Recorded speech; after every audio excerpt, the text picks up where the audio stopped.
Not hate his opponents. He wanted the best for them. That's where I disagreed with Charlie. I hate my opponent. And I don't want the best for them. I'm sorry. Okay.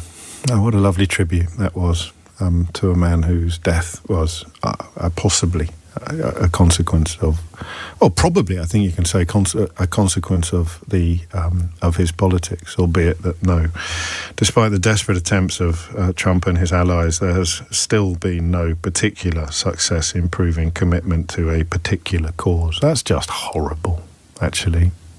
Absolutely. But anyway, he's a leader, remember. No, not a flipping lawyer. Who wants a lawyer? You can have a leader like that. Talking about how much he hates people at a memorial service for somebody who appears to have been a victim of hate. Really good video from one of my mutuals earlier who was saying that you're going to be asked to make a choice. Everybody in the United States is going to have to make some choices. Maybe you already have. Maybe you have already been put in a position where you have to choose. But if you have not yet, and you think that you are just going to hang out in a place of indecision, in a place of like, I'm skating, under the radar, nobody's noticing, I can be really checked out, I don't have to actually make a stand for or against what's happening, I can just pretend it's not real, I'm just going to ignore it and hope that it all goes away. If you think in 2025 America that you can just skate along and act like you don't know what's happening and that you won't have to make decisions either for or against fascism, then I got some news for you. And her video resonated so much with me because I came to that decision back in probably January. I had talked about politics a little bit on my TikTok. Obviously, I voted for Kamala Harris. I talked her up a bunch, understanding that we're in a two-party system and she was an imperfect candidate, blah, blah, blah, blah. As somebody who's practiced permaculture for a long time, I can't not be a political person, but the focus of my content and of my life was really about my garden, about non-authoritarian parenting, about sustainable living, especially about building resilient local food economies. That's kind of my wheelhouse. That's kind of the focus of my work.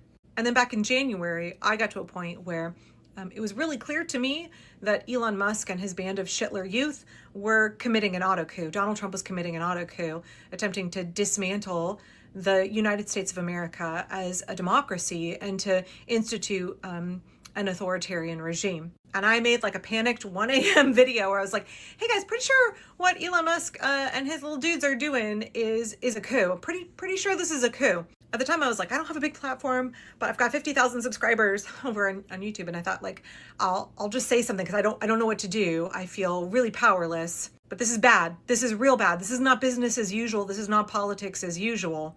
And for me, that was a pivotal moment where I had to make a choice, right?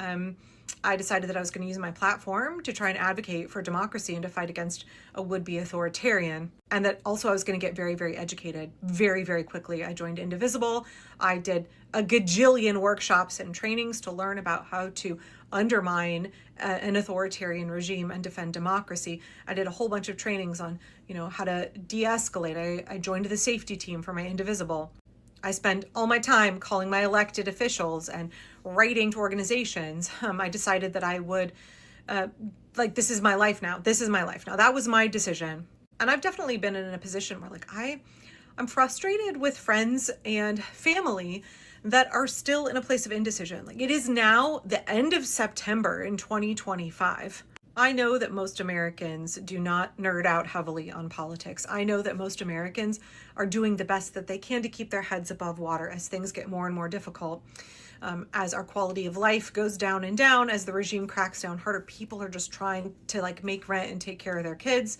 And no hate to folks who think that they can't plug into politics or they can just pretend this will all go away and maybe it'll get fixed in the midterms. I understand that. Believe me, I have so much compassion for you. But the truth is that we are all going to be put in a position where we have to choose whether we are on the side of fascism or whether we are against it.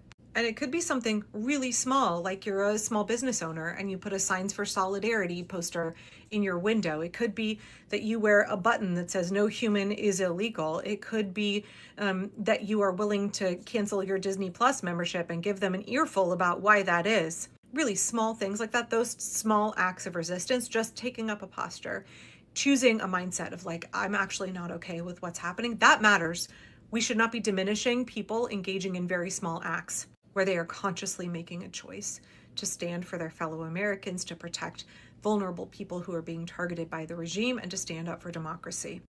But you may be asked to make a bigger choice. You may be put in a position where a lot more is on the line. Unfortunately, you cannot hide from what's happening in the United States. You can pretend that fascism isn't here, but it will still come knocking at your door, and you will have to make some real life choices. And when I was watching Trans Loving Mama's video this morning, I was like, oh, this reminds me very much of something that we talked about in the Indivisible call on Thursday. I just want to read my notes here to you. This is what Ezra and Leah, who are the founders of Indivisible, were talking about. By the way, if you are not a member of your local Indivisible chapter, maybe there's another grassroots org that's right for you, but if you haven't found your place yet, if you have not found your community of people who are standing up, who are doing the work of protecting folks where you live, then I really encourage you to go to indivisible.org. There were more than 7,000 people on this weekly phone call. I really get a lot out of these calls. It's well worth it for me to take my lunch hour on Thursday.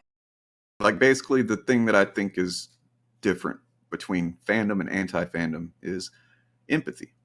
The ability to put yourself in somebody else's shoes, to identify with their suffering, even their suffering, their struggles, even if you don't relate to it, right? Like, these types of people, and this is what I think the deal is on the right generally, is they just struggle and sometimes just can't identify with perspectives that aren't their own. And it's really as simple as that. And they'll do anything to kind of maintain that. Anyway. I can't stand the word empathy, actually. I think empathy is a made-up New Age term that does a lot of damage. You're with Moms for Liberty, so you're telling me there's a new threat besides gender ideology, besides critical race theory. What's this third one? So social emotional learning is basically the Trojan horse that allows critical race theory, that allows the critical queer theory, teaching our kids how to feel, teaching them about their feeling. Rather than parents paying for a therapist for their children, they let the teachers do it at school. They talk about their feelings? They talk about their feelings all the time, or they'll say, it's called formative conversations, and they'll say, so how can we show empathy? Let's say that we have...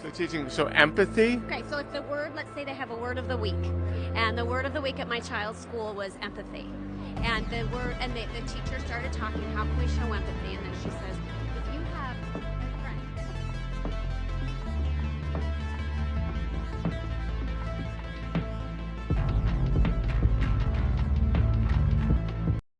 Specifically to your audience that's watching this video right now, how many times are you going to listen to these guys tell you that something is dying or dead when it is not actually dying or dead? How many times are you going to listen to it? How much more of your life are you going to waste letting these people tell you how to feel about movies and TV shows and entertainment?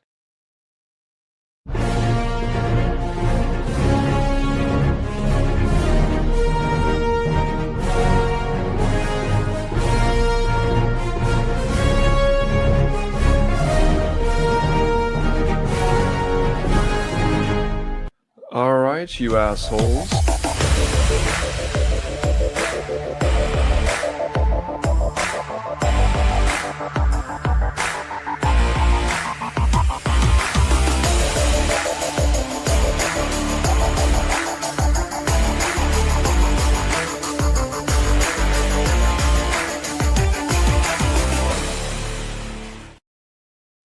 Who's ready to get fucking raptured? What's up? Let's get raptured. Yeah, I was waiting for it. Yeah, any day. I was actually excited about it because I'm like, a bunch of people I don't like are going to be gone as fuck. So I was like, all right. I know. I was looking forward to either being raptured or like just having peace and quiet for a while. You know. Yeah, I don't have to see negative comments on my videos. It's great, and they're going to the place they want to go. It's a win. Right. I mean, for yeah, everybody. it's good for them. Good for them. You know, I'm happy for them. Surely by the time the stream's done, you know, either we'll be gone or they'll be gone or something will be different. It'll be cool. But you know who won't be gone? Unfortunately. Bob. Bob. Bob. Bob. Bob. Bob. Bob. Bob. How many times? Jesus Christ, stop. Hasn't gotten old yet, Bob. Sorry. You know, I mean, I was thinking about sitting today out because, I mean, nothing happened this past week. Just absolutely nothing. Really nothing going on. It's just, Yeah. I mean, what's really there to talk about? I mean, well, I mean, there was this conversation. Compelling about the show is this is how fascism happens. It doesn't happen overnight. We don't wake up one day and there's a dictator. It's the banality of evil. That's the thing. It happens around essentially a water cooler, like all these kind of boring. I mean, they're talking about Andor. Obviously, there's nothing else that they're talking about. They're just talking about Star Wars, and that's it. Yeah, obviously. Office politics, and he just nailed that. You know, people. The committee meetings of the ISB, the mixture of bureaucracy, but also like planning a genocide. By the way, like I was already, you know, a respecter, mighty respecter of Mehdi Hassan, just based on how he, you know, on being awesome. But then I realized watching some clips with him and Mark Ruffalo that he's actually an MCU super fan. Oh, I didn't realize that. That's awesome. So he was like asking Ruffalo a bunch of very specific questions and stuff, and clearly, you know, they weren't just written for him. He was like, you know, in real time commenting on stuff, and I was like, hey. Nice. I will say, like, I was hesitant to like Mehdi Hassan because MSNBC is kind of blah. But the more I see of him, I'm like, this guy's fucking based as fuck. Wait, because MSNBC, what did you say? Because of MSNBC, I'm right. Yeah, I mean, well, that they fired him, so like, yeah, because he wanted to talk about Gaza more than they wanted to.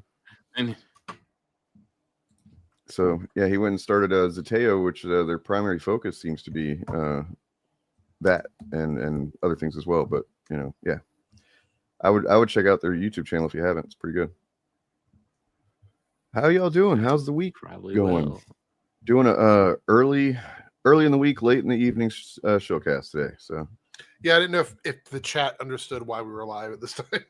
Yeah, it all got switched around and late. Like we were trying to figure out when to do it because our schedules were all over the place. Well, mine and Dane's schedule are all over the place. Yeah, I've got stuff Eric that was kind of might put me late tomorrow. Yeah, and then also just, you know, with a lot of stuff going on that like we were live when the Jimmy Kimmel news happened last week toward the end of the stream, so we forgot to mention it. But then like a lot has happened since then, and I was like, man, it's gonna be Wednesday before we even get to talk about what's going on. Dude, it's kind of missed the whole thing. Like I was just finding about the Jimmy Kimmel thing live on the air last week, and then like just digesting at that moment, just being like, this seems really bad, right? Yeah. It was and is pretty bad. It's still ongoing, although it has taken a different form. Yes, Disney it's taking the form that should have taken to begin with, in my opinion. True. Disney's doing the right thing, but ABC as well. Same thing, I guess. Sinclair and Nexstar are not. They're digging in. Fuck them. That takes out Jimmy Kimmel is going to be not airing for about a little over 25% of its usual audience in the country tonight. I'm still wondering if tonight's show will like break records even with that massive deficit, you know? Good. Because I'll be honest, I'm kind of interested to check it out. Not that I'm like have a box or anything. But yeah, nothing. One thing I saw them doing was like, you know, and they just regular ass chuds instead of the normal ones that we talk about. But like they're doing the same thing our usual chuds do. Where they're like, look at his ratings. His ratings have been shit. They've been going down every year. And it's like, well, yeah, man, because a lot of people watch this stuff on YouTube now.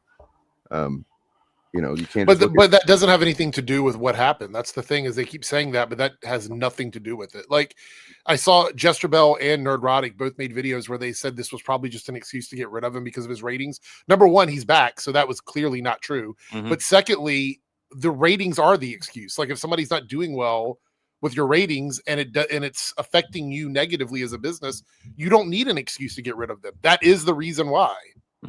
So yeah, it doesn't make any sense that they would need that. Let's pick the most controversial reason to get rid of him versus a reason that nobody would argue against, which is that his ratings were low and we didn't want to continue with the show. It just it doesn't make any sense to anybody with any fucking like basically Trump and Brendan Carr admitted to what, you know, they're proud of it. Yes. It's very clear what happened.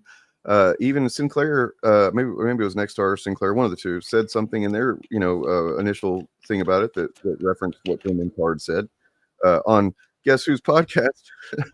Benny Johnsonovich, you know. Yeah, I mean, Oh, the thing you is, mean Russian asset Benny Johnson? right? Comrade Benny. But the thing is, the game is up though. Like there's no more speculation. A lot of people were arguing in my comments about it.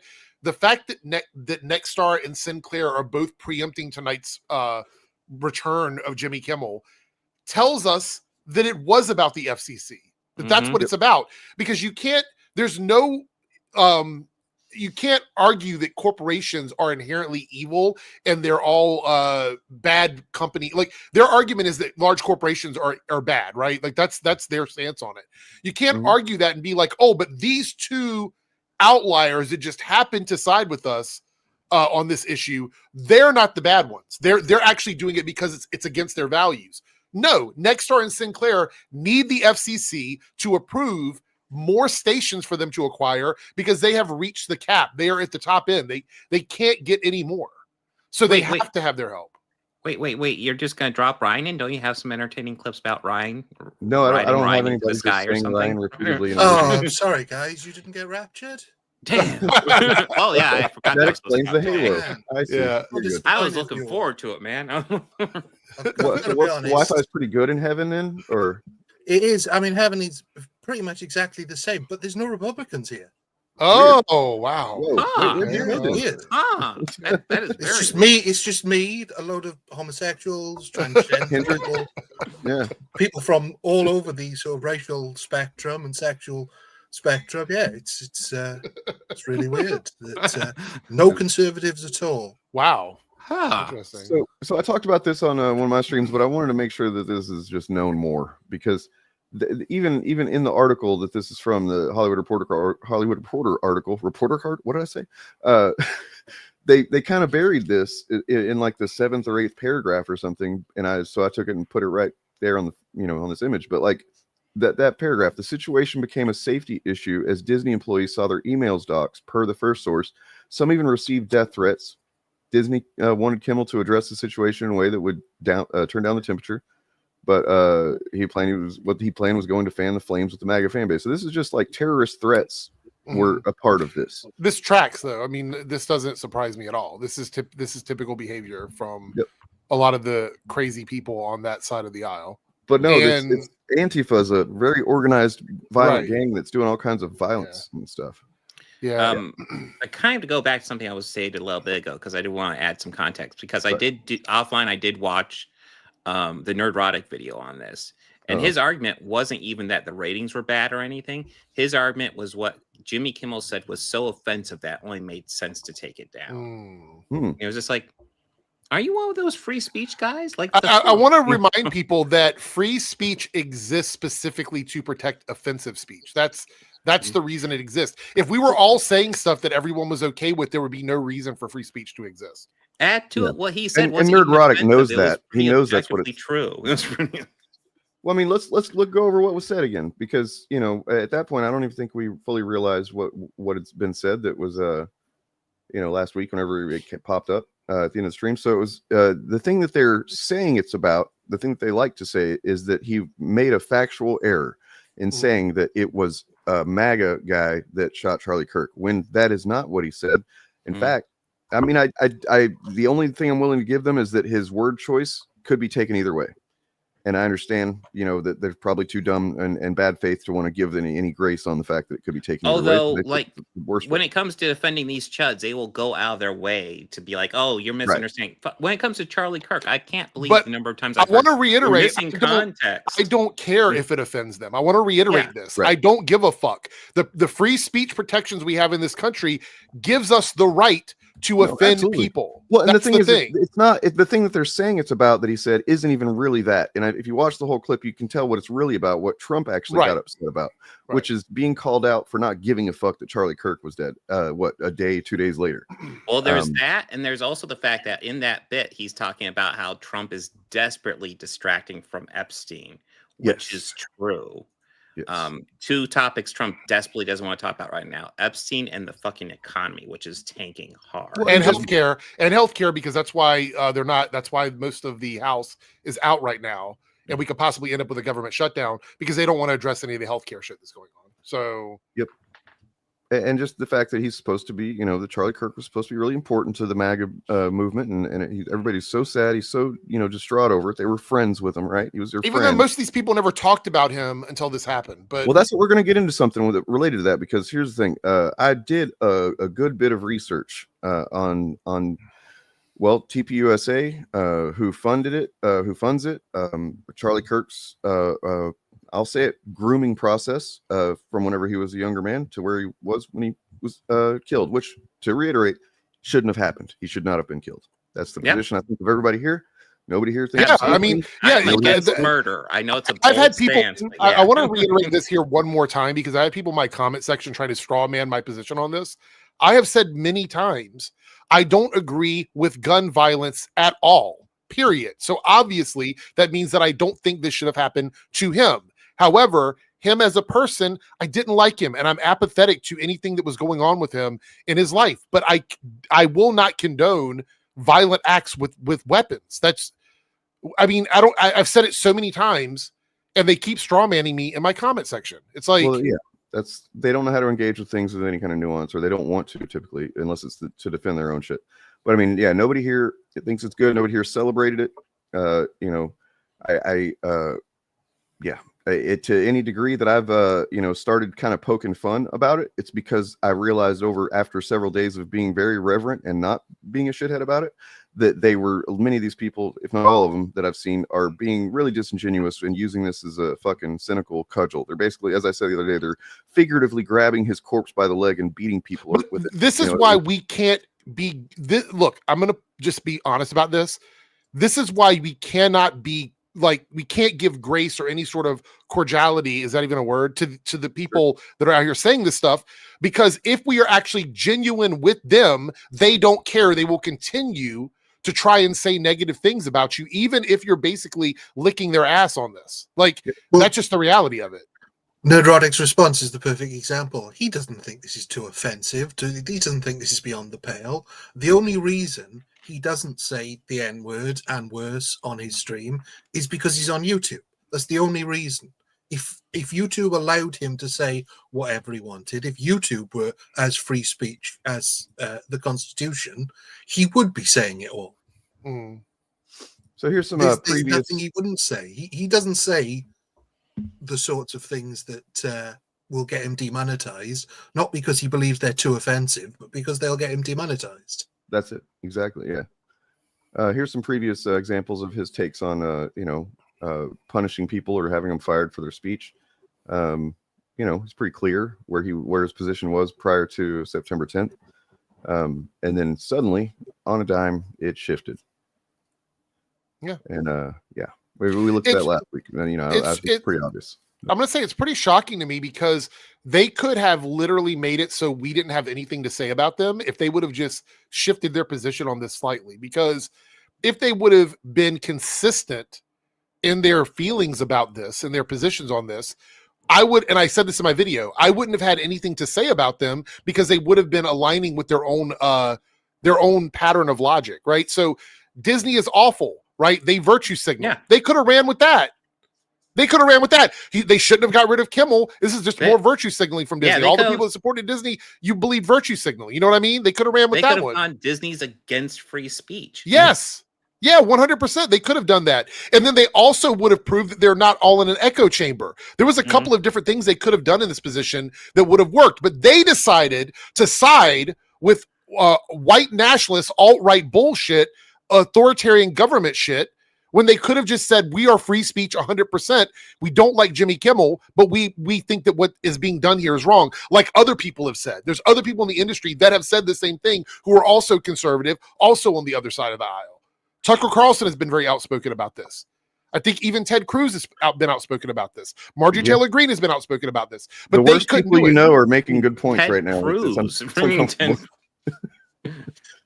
I mean, this is exactly the same as the Gina Carano situation, where they completely flipped on their opinion of her when they found out she was a Republican. They hated her when they thought that she was just a woman. But when they found out she was a Republican woman, all of a sudden, they went to bat for her. So they clearly have no principles about this. And they never have. It's all just about the grift for people like Nerdrotic. And then I think we all knew that, but now he's just revealing himself. Well, even Joe Rogan said, he's like, if you don't think, and I think it was Joe Rogan, if I'm wrong here, I apologize, but if you don't think that the lizard people in suits are thinking about what they're going to do 3 years from now when it's time for the next election, once they've decided that a bunch of people are okay with free speech oppression, I've got news for you. You know what I mean? So like, some people do realize that this is a bad standard. This is a bad standard for them to set. Well, not the ones that are all up in their feelings at all times and just reactive to those feelings and think they're objective, rational boys like this guy. I think this is true though. I think, look, if Democrats came in and even did something remotely close to this, they would be losing their minds. Yep. They would be losing their minds about it. Yep. Yeah. I mean, if you guys are interested, we can look over the exact clip because I'm pretty sure they aren't really keeping an eye on it because I did a video with a whole bunch of this segment in it. And they probably because so many outlets are covering it, like right-wing outlets are covering it. They don't want to hit anybody for it. Yeah. Well, I mean, it's been on the Daily Show's YouTube coverage of it. All of the big late night people are covering it and showing the clips. So I just want to give a piece of advice to these guys. That's particularly the one that I just showed a comment from. There's another one here that I want to point out. And this is just like free advice to the people on the right. If you're mad that people have been calling you Nazis, don't call them degenerates. Just a little pro tip there. Just not doesn't do you any favors. That's all I'm saying. You know why they're worried though? They're worried because they think they perceive the world the way that they feel about things. So in their mind, they're like, hey, this is what I would do if I were them. And that's why it scares me. So everything they're worried about is how they think they would be in that position. Like, that's why they don't want to give equal rights to black people in America, is they're worried black people will start treating them like they've treated black people for all these years. That's the reason why. Yeah, because they don't have empathy to extend, so they just figure that nobody else does either, right? That obviously we're gonna punish them for and put them in camps or whatever. I don't know what the fuck they think, but yeah. Well, they're always in revenge mode, and I think that's what that. I mean, there's a comment right now that shows that it's all about revenge. Like there's a comment right. That comment right there is like, hey, we don't like that you're doing this, but we're going to do it too because you did it, and somehow that makes us better than you. Right. No, yeah, that's the justification they've been using, including Nerdrotic. Real quick before we watch this. So I also want to say, if you don't want to be called Nazis, stop doing Nazi shit. Yeah, I mean, it really, and yeah, as simple as that. But like crushing free speech. Yeah. Yeah, because they it is. Go ahead, Bob. I'm sorry. We'll watch this first. Oh, okay. All right. Somebody we can trust, though, right? We hit some new lows over the weekend with the MAGA gang desperately trying to characterize this kid who murdered Charlie Kirk as anything other than one of them and doing everything they can to score political points from it. In between the finger pointing, there was grieving. On Friday, the White House flew the flags at half-staff, which got some criticism. But on a human level, you can see how hard the president is taking this. My condolences on the loss of your friend Charlie Kirk. May I ask, sir, personally, how are you holding up over the last day and a half, sir? I think very good. And by the way, right there, you see all the trucks. They've just started construction of the new ballroom for the White House. Wow. Which is something they've been trying to get, as you know, for about 150 years. And it's going to be a beauty. Yes. He's at the fourth stage of grief, construction. Yeah. Demolition. See, I don't even think that's the funniest version of that joke. Somebody on Twitter said Trump in the 0 stages of grief, and that made me laugh. But yeah, so to answer this real quick. So the difference is, buddy, is that we actually know what we're saying whenever we say that, and you don't. Because I would love to know what a commie is. Right. Explain what a commie is. Explain what a commie is. You don't have definitions that you can, even fucking back up. Explain what a commie Nazi shit, or at least many of us, the people here, I think, we're gonna fucking have some kind of definition that we can point to and parallels that we can actually say, look, this looks just like fucking Nazi shit, man. And you're just saying words that are buzzwords because you fucking found them in on 4chan or whatever. I mean, Elon Musk practically Zeke-heiled at the inauguration, and I mean, nobody was allowed to call that. Besides the fact that this logic right here is fucking spineless little fucking tiny dick, fucking no principled. It's just the shittiest fucking human being you could possibly be, is to go, the people that I loathe and hate did a thing, so that makes it okay for me. I know it's so fucking so what now? You guys are okay with like trans people and gay people, right? because we're okay with that. So I guess if you're doing everything that we do, then go ahead, welcome in the trans community, welcome in the gay community, put DEI everywhere. Like or is it only the oppressive stuff that you guys think you want to align with? Right. It's the things that allow them to do more shit that they want to do that hurts people. That's what they were okay with. That's it. But yeah, this is one that I saw. I think Nerdrotic posted this. He's definitely posting very similar memes to this in response to why it's suddenly okay for them to be all about cancel culture, because the people that he hates and thinks have abhorrent views did it for years, apparently, even though the examples he's given are things like that Joe Biden had somebody cancel, like that. It's not even the same thing. The government did not get involved with any of the fucking shit. It's false equivalency arguments. That's all it is. It's false equivalency arguments. Like, there is no standard that the Democrats set that even come remotely close to the stuff that Trump is doing right now. I've told people before, everything that's happening is an extension of his White House administration. The FCC now has to go directly through Trump for everything that happens. So if we pretend that Trump didn't know that this is what Brendan Carr was going to doing, then you're saying he's a incompetent president. You're saying he's incompetent because now he gets to see everything come across his desk. Supposedly, unless there's some other person that's actually running the White House and Trump is just an idiot in charge. I mean, it's a good point. Why didn't Biden get rid of Fox News? Right. Oh yeah, somebody in my comments was like, "What AOC said they should do something about it." Yeah, after January 6th, when they were asking about like the news coverage of January 6th, there were some comments made about that, but there was never anything formally filed through the FCC to do anything to Fox News. So nothing like that it's never even been close to this. Also, AOC is in no position to do anything about exactly. It. She doesn't make policy. No, well, in their mind, she's like the most powerful sorceress of evil ever. So that's probably why America was communist for those 4 years, wasn't it? I remember that when the government seized the famously control very of the communist means of production. Which is remember, there were four trans athletes for a while, and so this is why all this is happening. That's true. That's true. I mean, that justifies an epidemic of trans athletes. Gay people have a pride flag. This is why this is all happening. The crosswalk at Pulse nightclub. This is why this is all happening. Take away your free, like all of it is so ridiculous. Oh, we had somebody jump in. Yeah. Oh shit. I think Chariot has arrived. I mean, 3 weeks ago they were this upset about Cracker Barrel changing their logo. So right. True. I mean, yeah. So go back to the stop doing Nazi shit. Like seriously, literally, stop doing Nazi shit.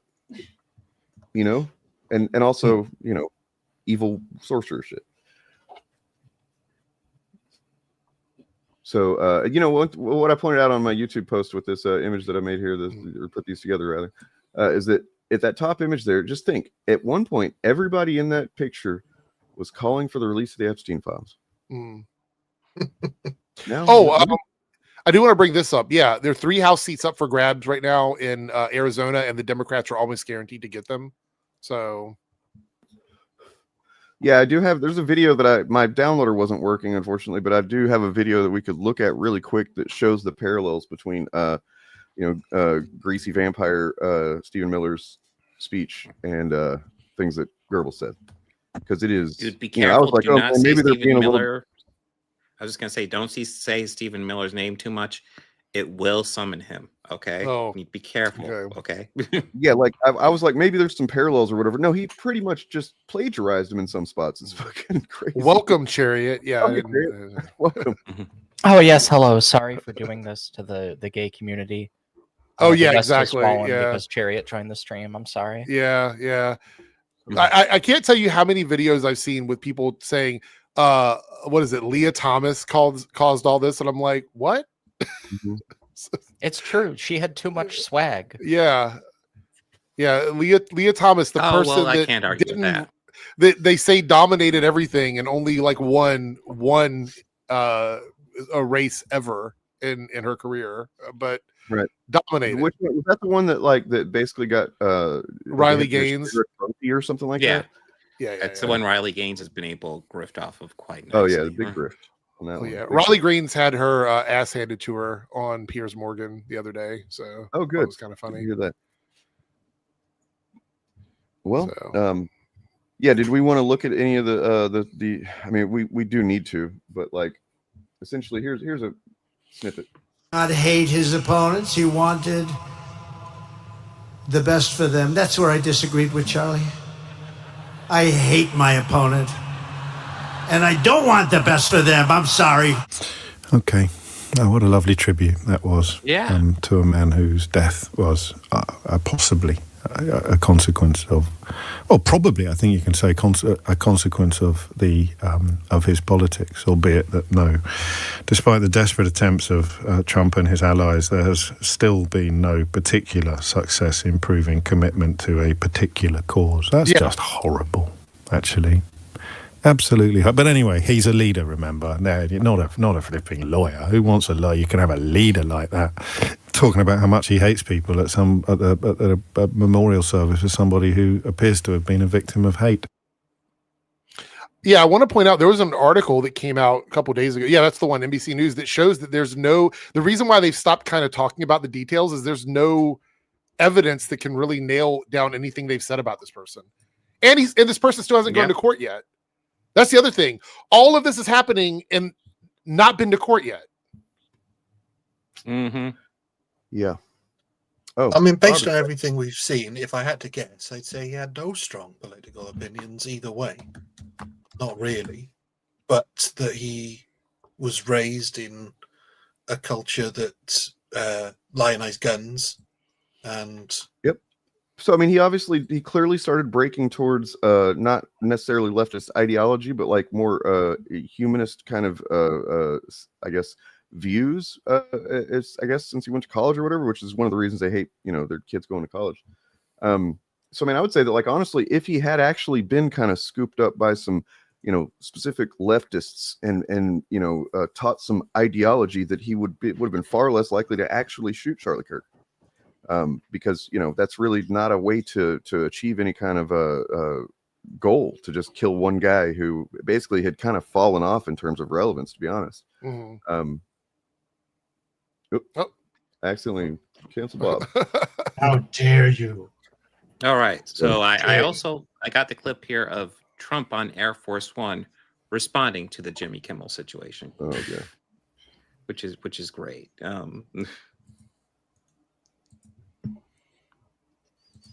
Mr. President, are you going to ask Brendan Carr to weigh in on other late-night hosts that you have said should be off the air? Late-night host is on network television.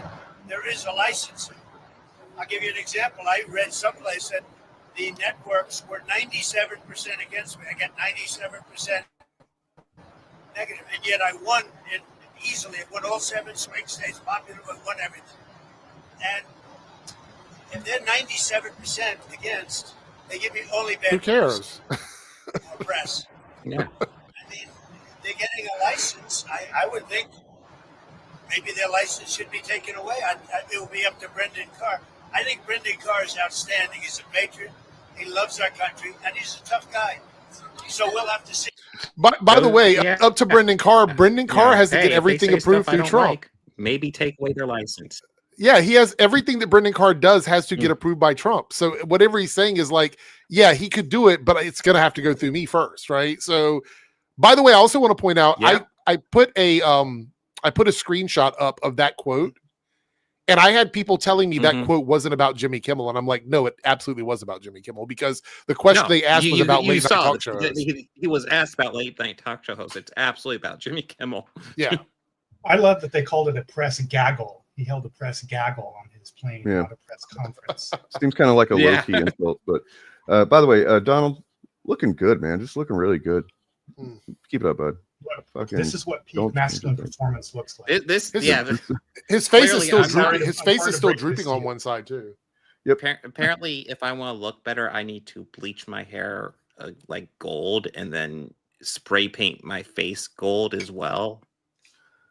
Like, what the This fuck guy- is that he's he's wearing? Like, what the- He's sundowning his way through fucking, the trying to do a, rise of fascism, and it's like simultaneously kind of entertaining and also terrifying at the same time. So I mean, I love how you can see the clear line of gold on that picture. yeah, it's like, his ear just looks normal, but like there's this line where skin looks normal and then it's fucking gold. yeah, it's like I was fooled until right now. This whole time I thought, man, that must be his natural tone, and right now I'm realizing, oh no, it's not. Okay. The thing is, though, that color actually works because as ridiculous as he looks to us, without it, he's horrific. If you see him without the makeup on, he's horrific. Yeah. So, I mean, if it was a natural tan, it would look fine. Well, no, just his natural skin looks awful, which is why he's got all that filler on. It might make him look like a clown to us, but hey, could you guess the age of a clown? True. Looks like a testicle with a face. I don't know if you saw in the chat, but apparently Apple have postponed Savant indefinitely as a result I did see that. Jesus Christ. Which doesn't surprise me because it was about catching exactly the sort of people that that is the guy who killed Charlie Kirk.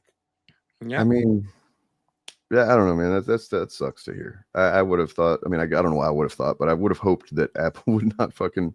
I mean, because like when we talked about it, they never talk about anything on Apple Plus TV or whatever the fuck, right? That's the first time that I can remember them going after something like that, which is telling in itself. I mean, in a way, it's understandable because every time there's any sort of in a way, like but it also in a way it here, seems like capitulation, and we just don't need any of that right now. No, but anytime there's any sort of tragedy here of any kind, they will take off TV programs that might potentially be reflected in that. But it's weird because it's in the world of streaming now. Like you could watch anything on any of the other streaming networks that was made at any other time. You could go and watch that. So yeah, it's weird in that respect. And you would have thought it would be actually useful because it's about somebody catching these people, which apparently don't exist because actually they're something else, according to Critical Drinker. Yeah, according to Critical Drinker, the real villain are the people catching these guys. So just real quick, I want to look at a quick little comparison of Stephen Miller's. This is from a channel called Ebb and Flow. I recommend subscribing to him if you haven't heard of him. He talks a lot about like the Rogan sphere and all that stuff going on, but also just politics generally from left view. And he helpfully put this together.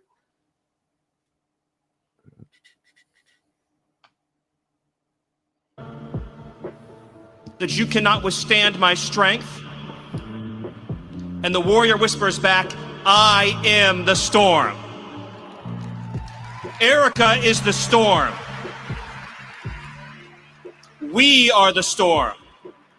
And our enemies cannot comprehend our strength, our determination, our resolve, our passion, our lineage, and our This is supposed to legacy. be like a eulogy here. Right, Like, yeah, that's the thing. Our This- enemies? Like, what the man? fuck are we doing? Like, yeah. This This- is the- a rally. Fuck Erica off. Trump came out to fucking pyrotechnics and shit, fucking blasting off and shit. Like I think they all did, but I was a clip of her coming out that I was like, really? Like somebody asked a question, many questions really. Where were Charlie Kirk's? Where's his sister? He's got a sister at least, maybe more siblings. Where were his parents? They're both alive. Where were they? Mm-hmm. They're Where was in the audience, anybody and that they you would weren't allowed expect to see at someone's memorial? Yeah, I want to point out that up before he went into talking about his enemies, he was also quoting Doctor Who said, "I am the oncoming storm" as well.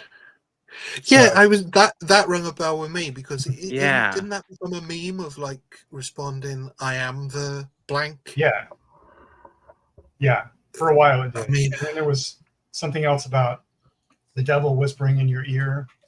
What will you do when the storm comes? And then you respond, "I am the storm." So Yeah, that I mean, I can't place where that comes from now, but that was a meme. I mean, this was clearly the his lack of biggest moment. Like he was looking Yeah. like this is he was probably jerking off under that podium. Like it's I mean, the lack of Ew. the lack of did any of you watch this sincerity entire there thing? is insane.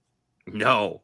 No, I've been kind of avoiding it, to be honest, because it just sounds gross. Erica Kirk came out and said she forgives the shooter, and seems kind of sincere. I don't know, maybe you can never tell with these folks, but I found it interesting that she tried to set the tone, or she sort of set the tone of, I forgive the shooter, etc., whatever.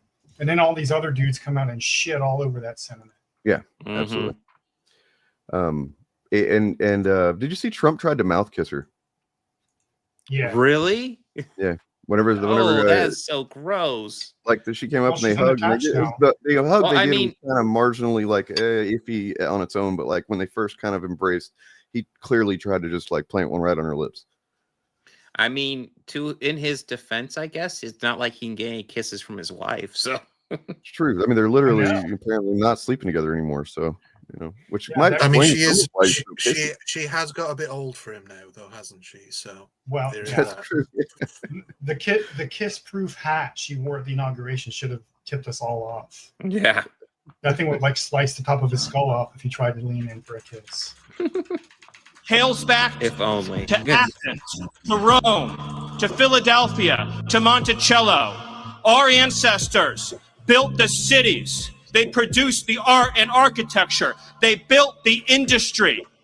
Like, what's fucking bizarre is that, like, who is he distinguishing here? Because, like, lineage and all that shit, that doesn't really apply in the way that he's talking about it. Like, it's just it's fucking just not deranged Nazi speak, but it doesn't even actually fucking mean anything.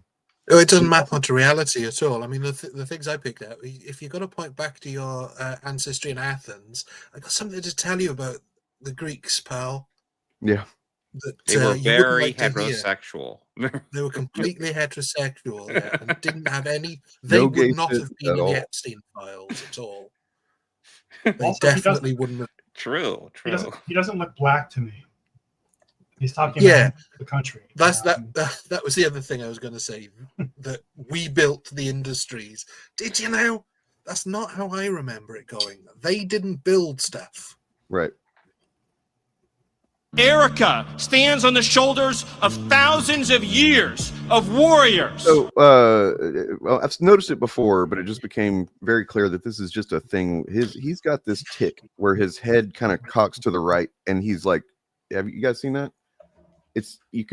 Whenever he gets really fucking like agitated, which is pretty much anytime you ever see him in a video, he kind of does this, and it's just, I don't know, to me it's just like him trying to contain his fucking impotent rage, I guess. To me it's just trying to contain the evil energies within him, because like I swear to God, Stephen Miller's like the most evil motherfucker in the world every time I look at him. It's worth remembering this guy would be nowhere if it wasn't for Donald Trump. Like, true. Donald Trump, his whole appeal is he's very off the wall, and he's got a kind of personable, quirky kind of quality to him, where he's at least interesting. Stephen Miller is a sauceless, dead-eyed psychopath. There's nothing in this man. But I mean, it tells you about Trump quite a bit, that this is now the second administration he's been right up at the tip top, under Trump which means that Trump wants him specifically for his fucking immigration and racial views. Like, this is a guy who has a copy and respects the fucking Turner Diaries as like a work of fiction, or aspirational fiction, I should say. If you read the latest Rolling Stone article about him, he's effectively our shadow president right now anyway. Yes. So I want to note the commentary is the comments are relating him to Nosferatu. I just want to say, guys, it's kind of cruel. Nosferatu was never as evil as Stephen Miller. Sure. Not even close. No. Yeah. And did you guys see there was a video from like when he was in college, I think maybe he was on on some bus trip, went around a while back, and he's talking about, like, this is during post 9/11 America era, and he's saying that, like, he's basically like saying that we don't need to kill people, we need to torture people. He starts off, and at first you're like, oh wow, he's saying let's not kill a bunch of Muslims, and then he goes into like why it's really important that we torture a lot of people, and like why torture is actually really awesome. And it's just like, oh Jesus fucking Christ, definitely a person who evil should be in a lot of power. of women who raised up families, raised up city, raised up industry, raised up civilization, who pulled us out of the caves and the darkness into the light. The light will over the This is not even a good speech. Like it's so like shoehorned with all these references that he's clearly wanting to get in there. He also doesn't have any kind of saying. He delivers it. It's not even a great delivery, honestly. I mean, I hate to say it, but like there's an original series episode of Enterprise, not Enterprise, but Star Trek that talks about, not essentially Nazi shit, and how like they're hearing a Nazi speech and they're like, he's not really saying anything, and they're like, yeah, this is kind of just the shtick, This is kind of... Well, I don't know if any of you are familiar with The Office, but there's one where Dwight has to give a speech, and so Jim writes it for him, but he just uses a Mussolini speech. But Dwight delivers it to a room full of people, and they love it. They completely get behind it. And I mean, this feels like that, but if Dwight had even less charisma than he does as a character, it's complete platitudes that mean nothing, that are not based in any sort of reality. But I get the feeling he's speaking from the heart. He truly believes all of this bullshit, these vague allusions to warriors that. So it's actually Project 2025 is the name of it. But speaking of, we looked at this on the Fabcast the other day, and there is actually a tracker that you can go to. It's called project2025.observer.en. 47%. That's where we're at. And then it actually breaks down what all the, in terms of what was explicitly stated. Of course, some of Project 2025 they did not release, apparently. So this is based on what we know was in there. And you can kind of look at just, by different measures and different things that have been rescinded and, executive orders and whatnot. Breakdown of different departments. And I just want to state that while it's at 47%, the number it should be at is fucking 0. Every one of these is this whole thing is designed to destabilize the U.S. I've been working on I've got a new theory. I won't, spell it out necessarily here. I might probably do it on Friday, but about what I think is going on. Essentially, it's all, I won't get into it now, but. But also, holy shit, only 47%. Look at all the damage they've caused already. Yeah. Yeah, the other 53%, as far as I can remember, is the really bad stuff. And also keep in mind, we are 8 months into this administration. We got over 3 years left of this. This might be a hot take. I don't think they're going to be able to do everything they want to do. No, I don't think they'll get them all done. But they're already, they already got more done. I want. They have, but like tonight in Arizona, the margin in the House is getting very tight for them. And I know some states are trying to push against this, especially before next year, and going into midterms and stuff. But they're not doing a good job of it. A lot of Republican areas are losing representatives. They're losing ground with Trump support. And the healthcare thing is a big deal, which is why they haven't brought the House back. Why Mike Johnson hasn't brought the House back, because they don't want to have to deal with it. They're closing hospitals and healthcare facilities in a lot of communities, and guess what? Most of them are Trump supported communities because they never realized that they're the ones that are quote unquote leeching off of the system. It was them all along. No, they do realize it. They just don't want it to be them and black people. They're willing They're willing to let themselves suffer and make their own followers suffer, as long as it means they can also make queer people and people of color suffer. Yeah. If it was just white people getting all these benefits and not people of color and queer people and whatever, they would have no problem. Yeah. Columbia Rican. Oh, sorry. Okay. I was going to say here, right here, this comment from Columbia Rican. Oh, sorry. I was trying to select. All right, I got it. As it looks right now, I haven't checked recently, and maybe someone else has more updates on this, but it looks like the House is almost a guaranteed return to Democrats. The Senate is where it's a little bit tighter from the last time I checked. So, which is how things once upon a time were. Yeah.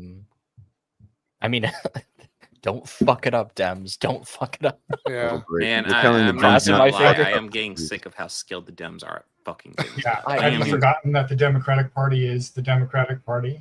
Yeah, it's worse. We have a long tradition of pulling defeat from the jaws of victory. Dude, it's honestly, genuinely, it's worse than it was the first time. I would rather. I want Nancy Pelosi. The 95 I Dems to know, sign on Nancy to this Pelosi fucking is Charlie way Kirk better thing. than Schumer or Jeffries. Yeah, Jeffries is awful. And He fucking Schumer signed and that Charlie Pelosi Kirk thing, sucked but he too, hasn't but she yet. was better.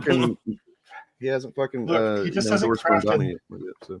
Is there a lag going on for other people? I'm getting guess like so. a lot of lag from like people in here. I don't know if it's me or what it is, but It's probably me, maybe my internet or something, because it seems like I keep trying to talk and then some people are already talking. So yeah. Would you like to talk now, Dane? What's that? I said, would you like to talk now? I'm good. I just wanted to show this. Speaking of Arizona, so Arizona is where the Charlie Kirk Memorial was held, and allegedly 100,000 people were there. I love a lot of people came in from out of state, out of town, and as happens, anytime there's a big conservative Republican, gathering, Grindr gets shut down. Like, you just fucking can't handle it. It's fucking just. I do think that a degree of a lot of the world's problems would get resolved if these motherfuckers would just come out of the closet and be happy with who they are. But no. Now, this was all just Benny Johnson. This is all just Benny Johnson single-handedly caused He's this. busy. Well, I wouldn't say single-handedly. Yeah, Who do you think was hidden behind Stephen Miller's podium? Oh God. Jesus Christ. I know I say this a lot about Trump supporters, but the dick eating is crazy. Yeah. Y'all saw that clip from not too long ago where they had a cabinet meeting and everybody had to go around and say something really nice about Trump and what he's been doing and stuff. It was like, ugh. I think they have to do that every day. I'm pretty sure they have to do that every day. Yeah. And Trump is checked out. They give him projects to work on, like the ballroom. Oh yeah. And the Charlie Kirk thing, like the show. And then they have Stephen Miller actually running the government.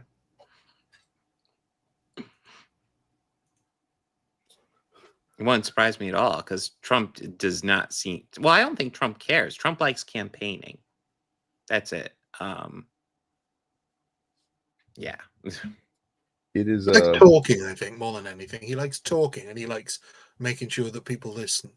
So, he loves the sound of his voice. He loves a captured audience, and he can't even tell. Like, if you remember the rallies and stuff prior to the election, like one of the reasons I started thinking, oh yeah, we're gonna win this shit, is like his fucking people weren't showing up to his rallies for one thing, but then the ones that were there were just like fucking falling asleep almost. It's like, oh wow, he really has lost his magic, his mojo. But also his whole campaign last time was like pure fucking racism. It was disgusting. I was really disgusted that he won, and that disgust was with the American people after he won. But yes. That is the thing about Americans, is that like I think maybe it's just the intensification year after year from 9/11 onward, but like I do kind of feel like even the racist people in our communities are like, boo, get better material. We already heard the one about the Muslims. Like, it's crazy, but it's like they're getting bored. And then also, yeah, spoiler alert: racist will never be the best. Ableist meme incoming. I'm sorry, but it's just fucking true. It's. I mean, that first the MAGA then. It's just. Oh, it reminds me of Paul Ryan. Do you remember him?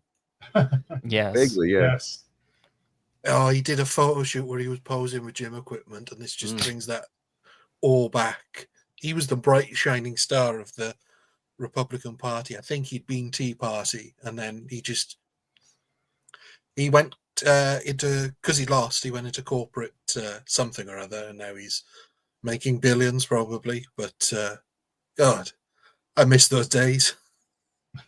I miss the days when I would like argue with like conservatives online and they would say shit to me like I don't agree with what you say, but I'll defend to the death your right to say it, which was very When they have cheesy and principles, you mean. probably not Yeah. true. Oh, But obviously not I true. do I miss mean, the like- sentiment a little bit. The Because now attempt it's to- literally, I got a comment the other day. By the way, I have not made any content about like the Charlie Kirk thing. I wasn't even on the Shillcast streams about it. So I basically like all I did was retweet a couple people and like talk, like I think I posted something on Blue Sky where I was like, this guy spent like years of his like life lying about people, and now like his life is over. May God have mercy on his soul, or something like that. And that was like the harshest thing that I had to say. Literally, I called his death tragic, and that was kind of my whole statement. And I got it. I was getting comments, and there was one in particular that was crazy, where it was like somebody going on this like long ass rant about how I was going to be murdered, and I was like, bro, what did I do? I was like, what did I do? Like you literally can't not say anything. Like you have to honor him. That's the thing. We must honor him. Must honor him. We must honor Charlie Kirk. His name was Charlie Kirk. His name was His Charlie name Kirk. was Charlie Kirk. Oh, Dane, Chris in the chat has reminded me that it's time we both took our Tylenol. What's that? True. True. Real. Chris in the chat has reminded me that you and I need to both take our Tylenol. I'm not sure if anybody else does here. Right, yeah. I need to refill the autism I need to meter. get more Tylenol. I have aspirin, but I think I need to get Tylenol. I think You guys, I mean, look, I'm just kind of honestly a little bit happy that they didn't go with vaccines. Yeah. At this point, it feels like, in a way, this is the least harmful thing they could have done. And maybe some really gullible pregnant women don't take Tylenol. That's marginally better, or maybe much better than people not getting vaccines. I don't know. Well, acetaminophen is the least dangerous pain medication to give pregnant people. Of course. Yeah. Well, of course it is. Yeah. It honestly seems like there's some kind of machination behind deciding that. You know what I mean? Like, RFK Jr. had said that by September he would have the big reason of why people are autistic. Never mind the fact that autistic people have been around forever. It's something that affects over 100 genes, and so that means it's not going to be just something like a Tylenol that causes it. You know what I mean? Not to mention the fact that the underlying presumption about all this is that somehow it's just inherently bad to be autistic. No, in his terms, as RFK made clear to him, it's just about, these people don't contribute to society or whatever, which is not true. There are many autistic people who contribute to society, and even if they don't, who fucking cares? But anyway, that's a whole other conversation. $10 super chat. Yeah. Hates they're comparing Charlie Kirk's death to that girl that died. One died horribly, and the other one was Charlie Kirk. I mean, he died horribly too. I don't want to, Yeah, I've seen a lot of comparisons. I actually don't know which girl this is. I think it's about. the Ukrainian girl. Oh, that was yeah. stabbed. So that's the thing. That's a good point that you didn't know, because it's almost like it hasn't been pushed into or outside of MAGA algorithms very much. Right? Like, I've talked to a couple people that didn't know anything about it. I barely just kind of happened upon it, and then I realized, this is something that they've been mainlining for a couple of months or something now, and we barely even knew it happened. I was just thinking, there's so many girls who have died. Well, Like, the it's first not time they funny, heard about a but- Ukrainian life, at least, you know what I mean? So there's a Ukrainian immigrant girl who was, I think she was 23, pretty blonde girl. She was getting off of work. She was on, where was it? Was it North Carolina? I think so, yeah. Yeah, and she was on public transit, and there's a obviously mentally ill, who had a history of violence and all kinds of shit guy that I guess the judge had released or something. I don't remember the details. I don't know how much of what I've seen is actually factual anyway, but it's on video where this dude just kind of gets up and stabs her to death on the video, and he's a black guy, and so of course the narrative becomes what you expect it to become from Chuds in that case, instead of we need to do something about mental health care or anything like that. Nope, it's just it's these animals. I've seen that several times. Yeah, it's crazy. Well, yeah, and this white on white violence has really overshadowed their attempt to make that into a big race thing. So, and also the fact that almost every time the killer is a man, we're just not talking about that. Yeah, and I think I do want to say that this take in my opinion, from Critical Ox, this kind of take is not helpful. It's okay to say we shouldn't have to mourn Charlie Kirk or care, but to minimize the fact that he was murdered this way, when a lot of people genuinely are grieving over this, like his family probably is, I'm sure. And given the political climate, this kind of take is not helpful. There's a lot. This crosses a line for me personally. I would say, like, it's okay to say I'm not going to mourn this guy, and it's okay to remind people what a terrible person he was when he was alive. But to say he did not die horribly is to just minimize what actually happened to the guy. That shouldn't happen to anybody, in my opinion. Yeah, I think that's a fair statement to make. But I did see the other day that I think there's been 10 mass shootings or mass killings across the US since Charlie Kirk's murder that have just not been reported on at all. And Yeah, it's they're just, daily. It's de rigueur now, yeah. There were a couple that were of homeless encampments, I believe. Yeah. Following on the heels of that one statement from that Fox News host, openly considering the murder of homeless people. Yeah. He literally said, "Just kill them." And today, after the UN visit, one of them talked about, like, I don't know if I should say it on stream, but dropping those bombs on the UN, basically, because of the escalator not working for Trump and the teleprompter issue they had. Wait, he said that? Yes. Jesse Waters said that. Oh, Jesse. Okay, I thought you were talking about Trump. I was like, oh, but I mean, still, this is my like crack said it pipe about it, theory. Yeah. I just want to throw this because I think I'm like the only one who thinks this, but like I've got a crack pipe theory that I think maybe there's going to be significant, depending on how long the Trump regime lasts, there's going to be a significant conflict between the United States and the European Union. Yeah, as it seems like that's actually where a lot of that energy is going. I mean, you'd think it would be something a little bit more jingoistic, but I think economically that's where the conflict is, because everything that the United States is like leaving on the table right now, the EU is going to try to pick up.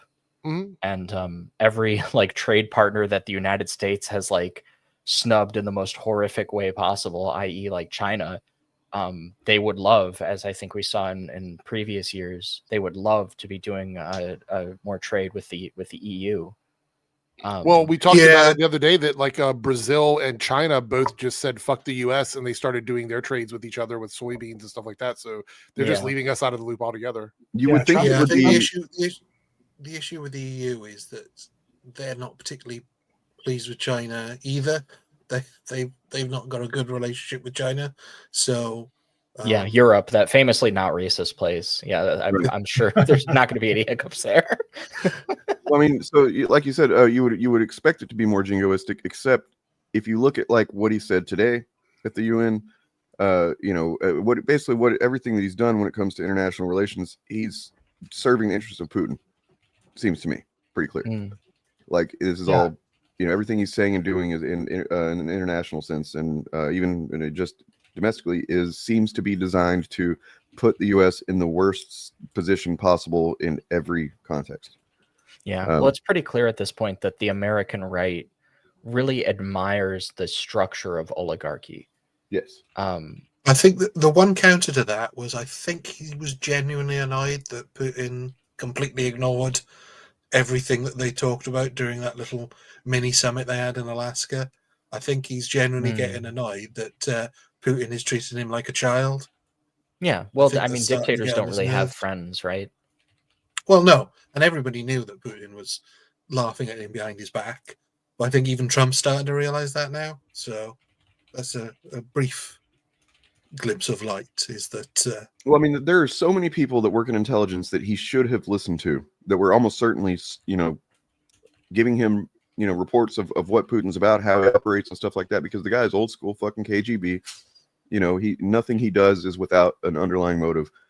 Nothing he says, you know what I mean? So like, just seeing him just like fawn over him. And then there was that one video where, or one interview or whatever, he's talking to the press and he has a photo printed out of him and Putin like on the tarmac or whatever, and he's like, just like, look at this photo, it's a great photo, and it's like, oh my god, he's fanboying. It's fucking cringe. I mean, you've all seen the shirtless picture of Putin on a horse, right? I mean, yeah. I'm just saying. Can you imagine that it's like Donald Trump in like shirtless in like jorts on a golf cart? How fucking dare you put that image in my mind? Oh my god.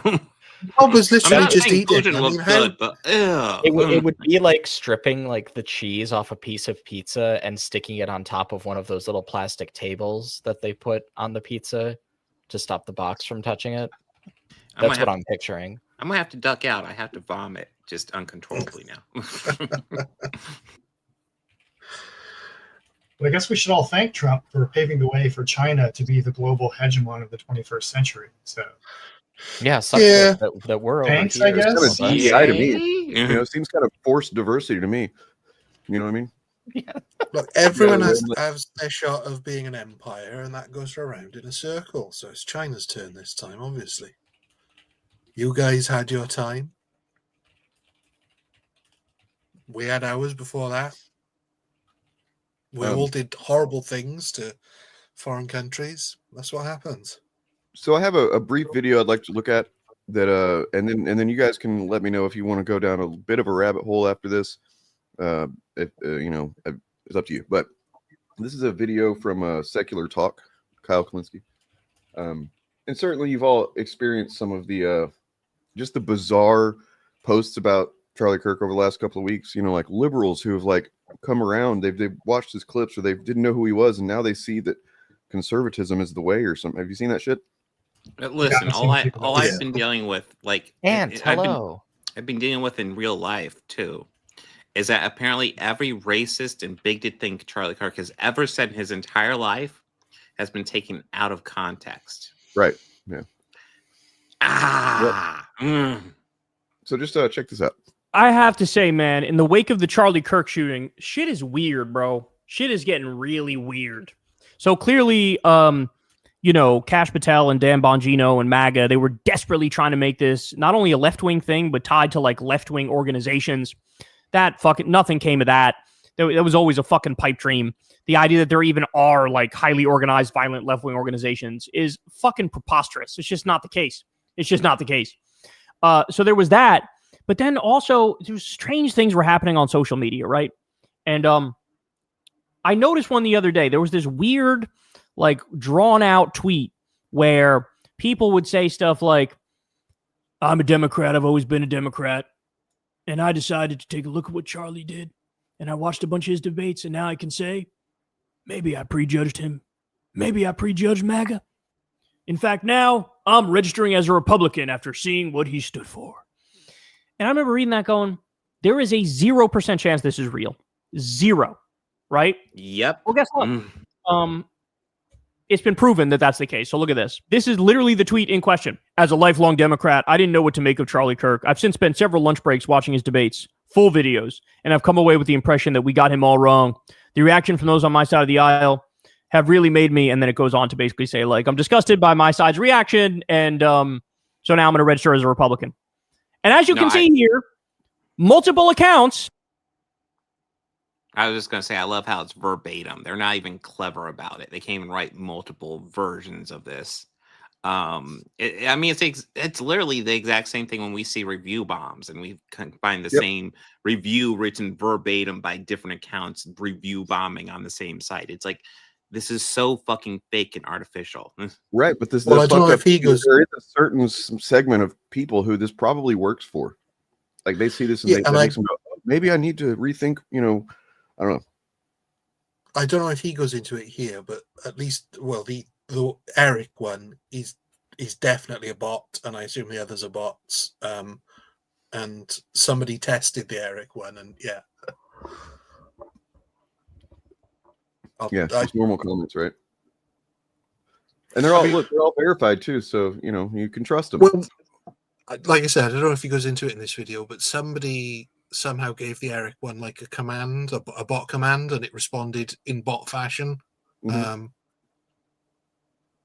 Well, maybe he probably maybe goes into it. Which I find hard to believe because I'm pretty sure Elon Musk guaranteed that he would get rid of all the bots off Twitter.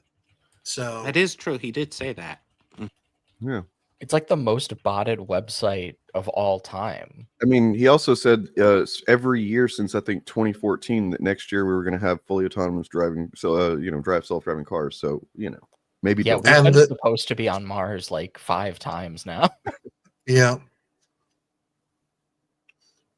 Tweeted the exact same fucking shit, which means what? Bot activity. Paid bot activity. It's a psyop. It's a fucking psyop. Imagine the death of somebody like Charlie Kirk sparking a massive psyop operation. I mean, it's fucking unconscionable. But I knew something was fishy. I knew something was fucking fishy. And these cretins will try to use anything to gain an advantage. Anything. And so here we are. Now you get the leader of Turning Point USA has his fucking neck blown off on live video. And then you got bot farms out there. Sorry, I was not prepared for that. That's it. That is funny. Just the phrasing is funny. I wasn't quite ready for it either, but he's not wrong. Had his neck blown up. Look, by the way, I saw a thumbnail that actually had 3 still frames from the moment that he was hit on YouTube, just like as a thumbnail. And I'm like, that's allowed? Yeah, I saw that too. No, it's probably not allowed, but I really don't think YouTube care. I genuinely don't think they care. I just got a DM from someone not related to this, but we were talking about it earlier about the whole Tylenol autism thing. Yeah. And someone was saying that there's a big chunk of conservatives that are now upset about this because they say that all of this rhetoric is guilting mothers into thinking they gave their children autism. True. Yeah. Yes, true. that's what So it's they're intended upset to. at who? Who are they upset at? No, a lot of conservative podcast guys now, there's somebody sent me a clip where they're upset about this announcement because they say that it's making mothers now believe that they're responsible for giving their children autism by taking Tylenol. Yeah, that's what it's intended to do. Is this pretense to like kind of start, or continue, I guess, taking any kind of choices away from women or something? I don't know. Yeah, I have It's no to set idea. up the pretext of rounding up autistic people into camps and so forth, and light treatment camps. So their goal is to make the parents feel guilty for giving their kid autism, so that when the state comes around to collect the autistic child, the parent feels relieved.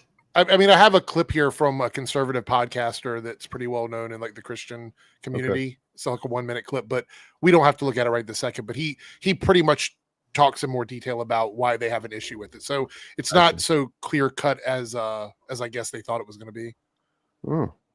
By the way, what percentage of Twitter is inauthentic activity, aka bot shit? Over 50%. I read some of the shit says over 50%. Some of the shit says over 60%. I would agree with that. And I have to say, I think that's intuitively sounds correct, because to me, there's a big difference. Real life versus social media versus Twitter. Like, I don't know about you guys, but I get right-wing garbage pumped into my feed all day, every day. Stay and I away think from the whole For You point of tab. that, you're trying to give people the misimpression that like, oh no, this is like, it's done, it's over. If you're somebody on the left, feel alone, feel like nobody's with you, because nobody is with you. Well, I mean, so I saw a post going around on Blue Sky, which, it makes a good point. Like, the only reason I have a Twitter account now is not my old Twitter account that I actually used, for various things and tried to engage. This basically now I collect stuff that from chuds that I need to get. That's for the it. Streams. I bookmark stuff. That's all I do. Like I'll lately, I've been bookmark trolling a little stuff. bit.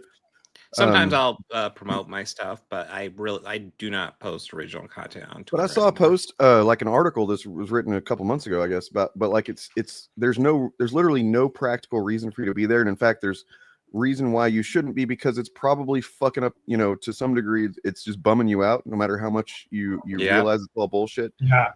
Like you're not saving the platform, you're not standing up to anything, you're not, there's no fucking war, or front to be won there. It's just a fucking white nationalist, Is it weird? Is it weird that I just have no feelings about Twitter at all? Like, I just don't care about it. A lot of people say it fucks with them. It doesn't bother me. Like, I just don't. I'll say it doesn't bother me either, but that's just because I'm not on it anymore. I'm just not there. I use it to bookmark for topics and things that people send me, like on Discord and stuff. But I just don't. I assume that most of it is bullshit, so I don't even think about it. The only you know reason I think the only value I think it has is like this screenshot I took the other day, the night of the memorial, because it shows just how different the realities we are existing in are, and Twitter, of course, is a big reason for it. But like, you know, there's David Pakman posting about how you know, vile and disgusting the whole thing was, that memorial, and then Grums, moving and wonderful. The radical left killed Charlie Kirk. Blah blah blah. More finding Jesus, and that makes the demons desperate. The less, you know what I mean? Like, it's just that was jarring to me, and I mean, in that way, I can see how. I mean, it didn't have an effect on my mental health then, but maybe if I was in a more depressed state of mind or something, it might. I absolutely believe there are a lot of people that would be affected mentally by this. It just doesn't affect me that way. Is that the guy who worked with the quartering? Yes, Quarter Black Garrett. Garrett. He's also the editor for Nerdrotic. He's also to some degree aligned with Blaze Media, because he was. Yes, he's got his own show. Yeah, Intriguing. I was going to say he works at Blaze Media. Yeah. Another the plot thickens. Oh no, the plot has been thick as fuck. Like, there are so many of these chud organizations, like media organizations, that have a plant in Friday Night Tights. It's just undeniable that that's what they're doing, and you know, I mean, like, I've become clear now, but I mean, fuck, I've been calling it out forever. Yeah. I mean, at this point, the plot is thicker than the slot between heel versus babyface's ears. $5 super chat from Super Jones Bros. This is my last rant towards FNT. Nerdrotic is a piece of shit. He's a pathetic loser stuck in 2020. His grift is a stain onto YouTube. Fuck or nuck Ferdrotic and FNT forever. Yeah. By the way, did you see that you made it into the beginning of the lyric video of the song I just released the other day? So there you go. Thank you for the support. I think that was on my channel. Yeah, it was. Okay. So yeah, thank Hell you, yeah, for it. Thick ass plot. I think this was in one of Malachi's videos. But I'm pretty sure that was when I first saw it. Nerdrotic made that remark, I think, about James Gunn. And it like made a reference to the idea that like Jewish people run Hollywood. Yeah. And I was like, is he just gonna go like full like ultra nationalist? Because I know he's been doing the Trump thing because he doesn't have that much juice in the who are you tank. saying? Nerdrotic. Oh. I mean, in the Jimmy Kimmel video that I saw part of, that'll get released later. Free promotion. But yeah, no, he is like full-fledged simping for Trump throughout the part of the video I watch. I did not watch the whole thing because it's completely unnecessary. But like, he is simping hard. Yeah, I think he has to at this point. Because I'm sure you've all been keeping up to some degree with and I'm Mr. Non-political, Mr. TT something gaming. Forgive me for getting the channel name wrong. TTBN Gaming. Yes, thank you. Oh yeah, TTBN. Yeah, he's been going hard on the chuds in the gamersphere, and he pointed out something interesting that with Tectone, who has lurched further to the right as time has gone on, and Tectone's complaining that he can't say the F slur or the R slur anymore, and how it's ruined things because now they have to get more and more abusive with the language they use to get around the YouTube censors. And I thought, or just don't say things that require you to use those words. It's forcing them to be creative, and you know that they really struggle with that. You know. Well, what struck me about it was in a way, he's sort of right, but not for the reasons he thinks, because essentially all they're doing now is they're trying to outrage people. So when people first started doing gaming streams, they would say some offensive shit, but maybe every 5 minutes out of every hour. But what the new model of Chud has done is they've condensed all of those bits into their whole career. So they've taken the bits that people thought were, oh, that's so outlandish, I can't believe he's saying that, and they've turned that into their career. So it's almost like, I believe last year towards the end of the year, I said they're going to have to get more outrageous because the stuff that they're doing isn't going to work anymore. And Quartering had to start a brand new channel where he rants about black people being more violent than white people. Yeah, I've got because, that. I because pulled that nobody off. was tuning into his old ass, dusty ass, fucking dead ass channel. So he had to start a new one so he could be even more racist over there than he is on his channel. So I mean, that was always the plan. The plan was always to go mask off and bring their audience with them that they've spent 5 years radicalizing into. It's like reaching the next level of Scientology. Like, it's always been, from the very beginning, a Christian nationalist front in fandom spaces. It has never been anything. Some else. of them, yeah. Yeah, And definitely. Whether they individually are believers or not, they are Right. functionally That's the function that they've tools served. of that. Absolutely. And now they're just taking the masks off, which was always the plan. I do want to share this video quickly about the Tylenol stuff. So this guy is Eric Erickson.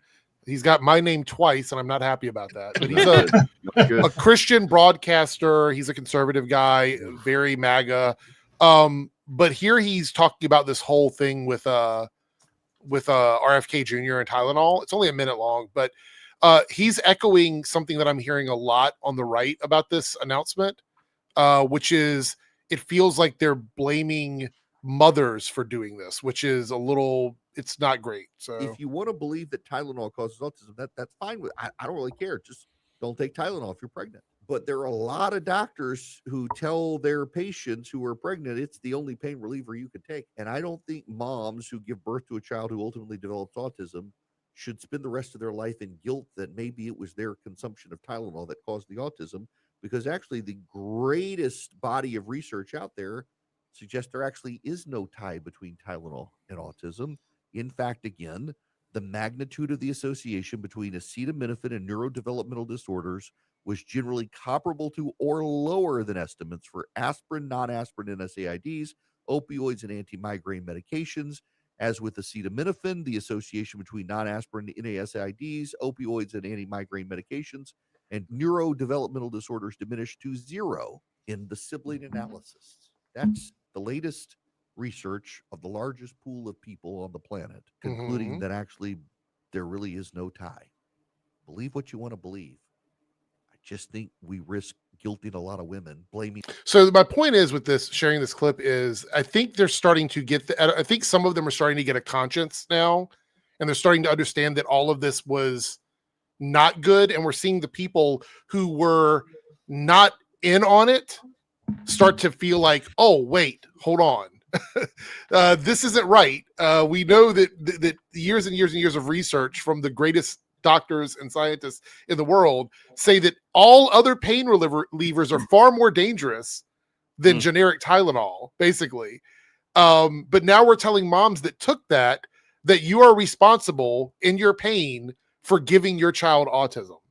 And we shouldn't be doing that. And going with science. I haven't heard a Christian person quote science like that in a long time. I feel like this might be, we're weird. Getting into like the step too far for a lot of this stuff because it doesn't add up. It doesn't make any sense. Also, Dr. Oz is has a stake in the whatever the medication is. I can't remember the name of it. Luverin or something.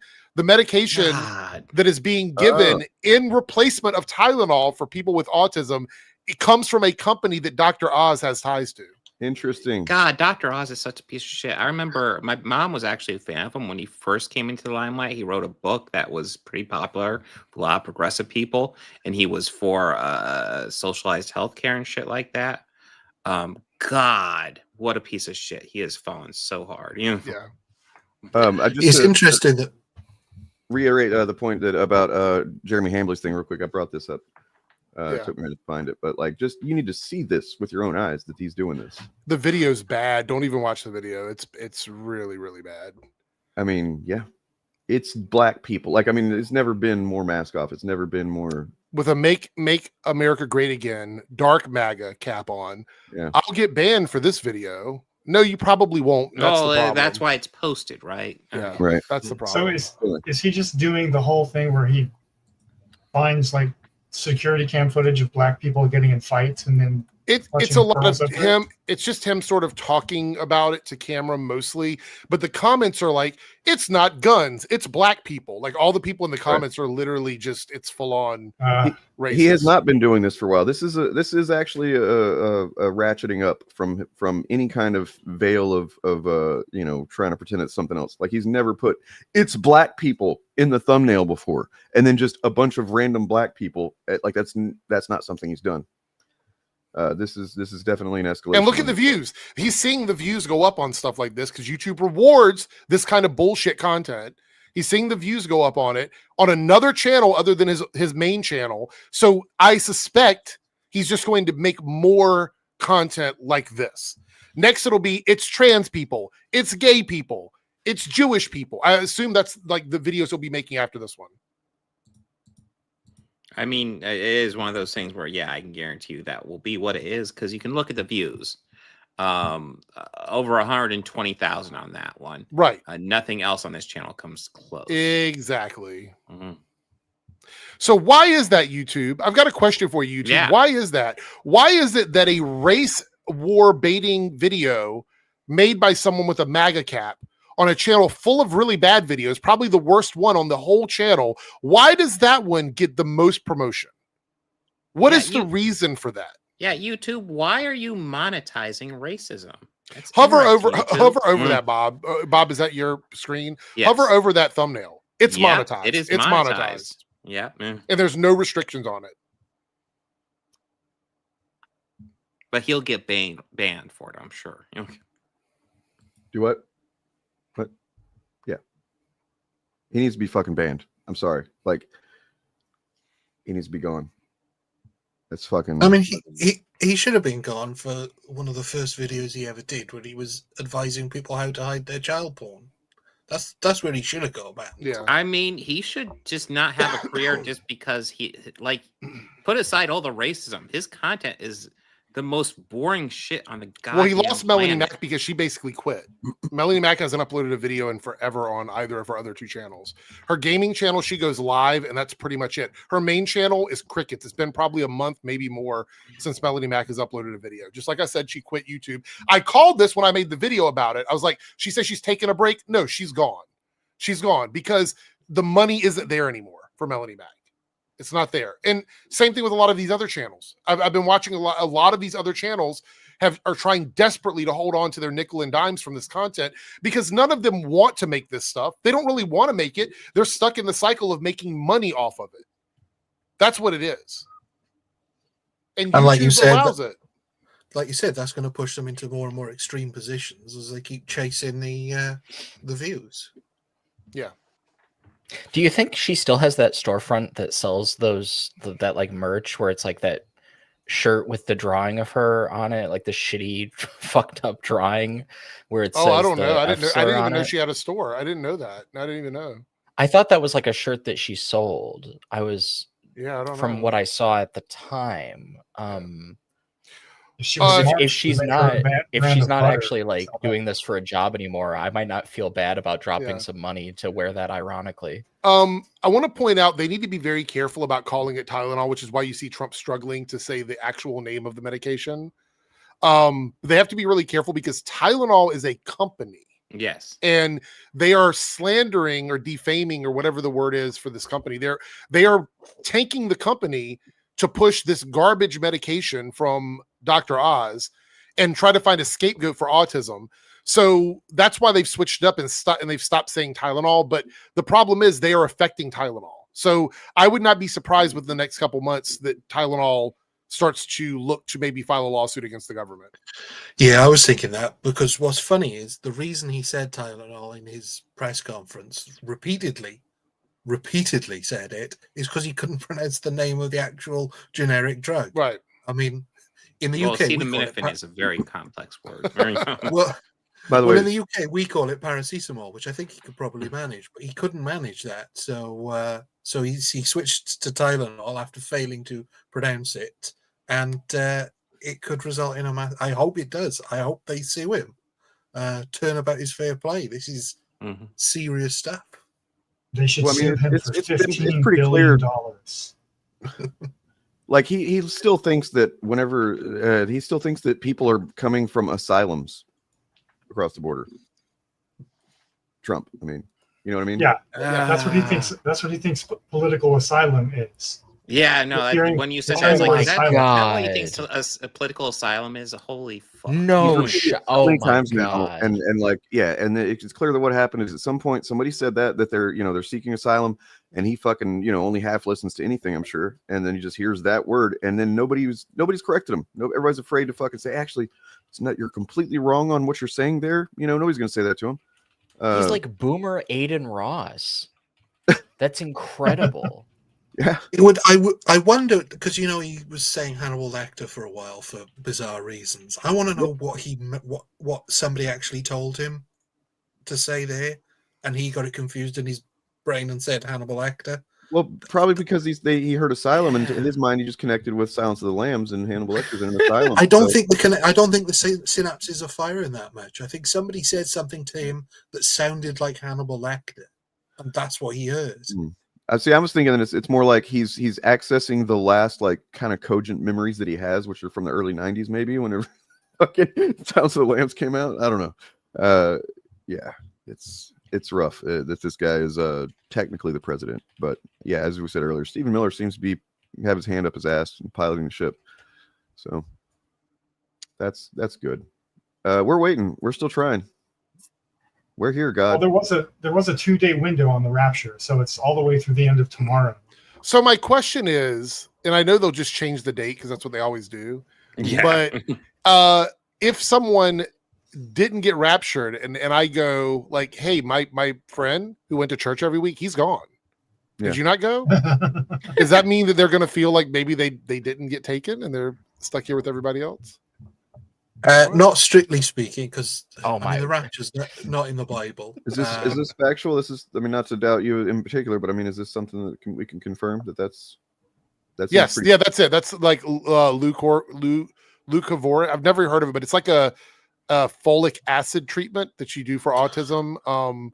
But it doesn't have any major, from what I could find, there wasn't a lot of major benefits from it. It's got some limited usage, but it's just like ivermectin. It's another one where they're just like, oh, this thing works and you should be taking this. Well, I mean, but the giant difference there is that ivermectin, I mean, it was wrong, but I mean, it was at least ostensibly they were saying it would treat an actual sickness that you can get. You know what I mean? Whereas this is just like somebody's autistic and you're supposed to take essentially Tylenol and it's going to treat that. Like, but I also want to point out that a lot of conservatives are also saying that when RFK Jr. talked about like removing things that cause autism, they thought they were going to be getting less medication. Now they feel like they have to have a prescription for something else. Now their child has to take forever for autism from his company, which is a problem.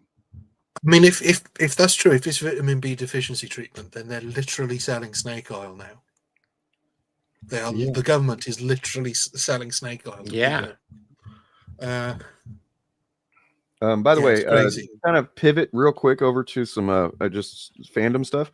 We can come back to other stuff, but like first of all, there's this fandom stuff. Yeah. Remember we used to talk about that shit? What?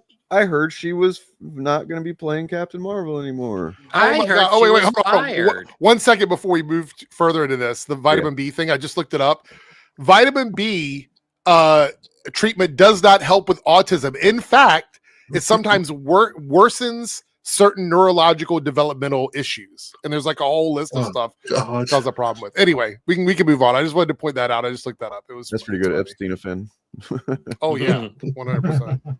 Release some files, bitch. Yeah, so there's this of course from Cosmic Circus, I don't know if they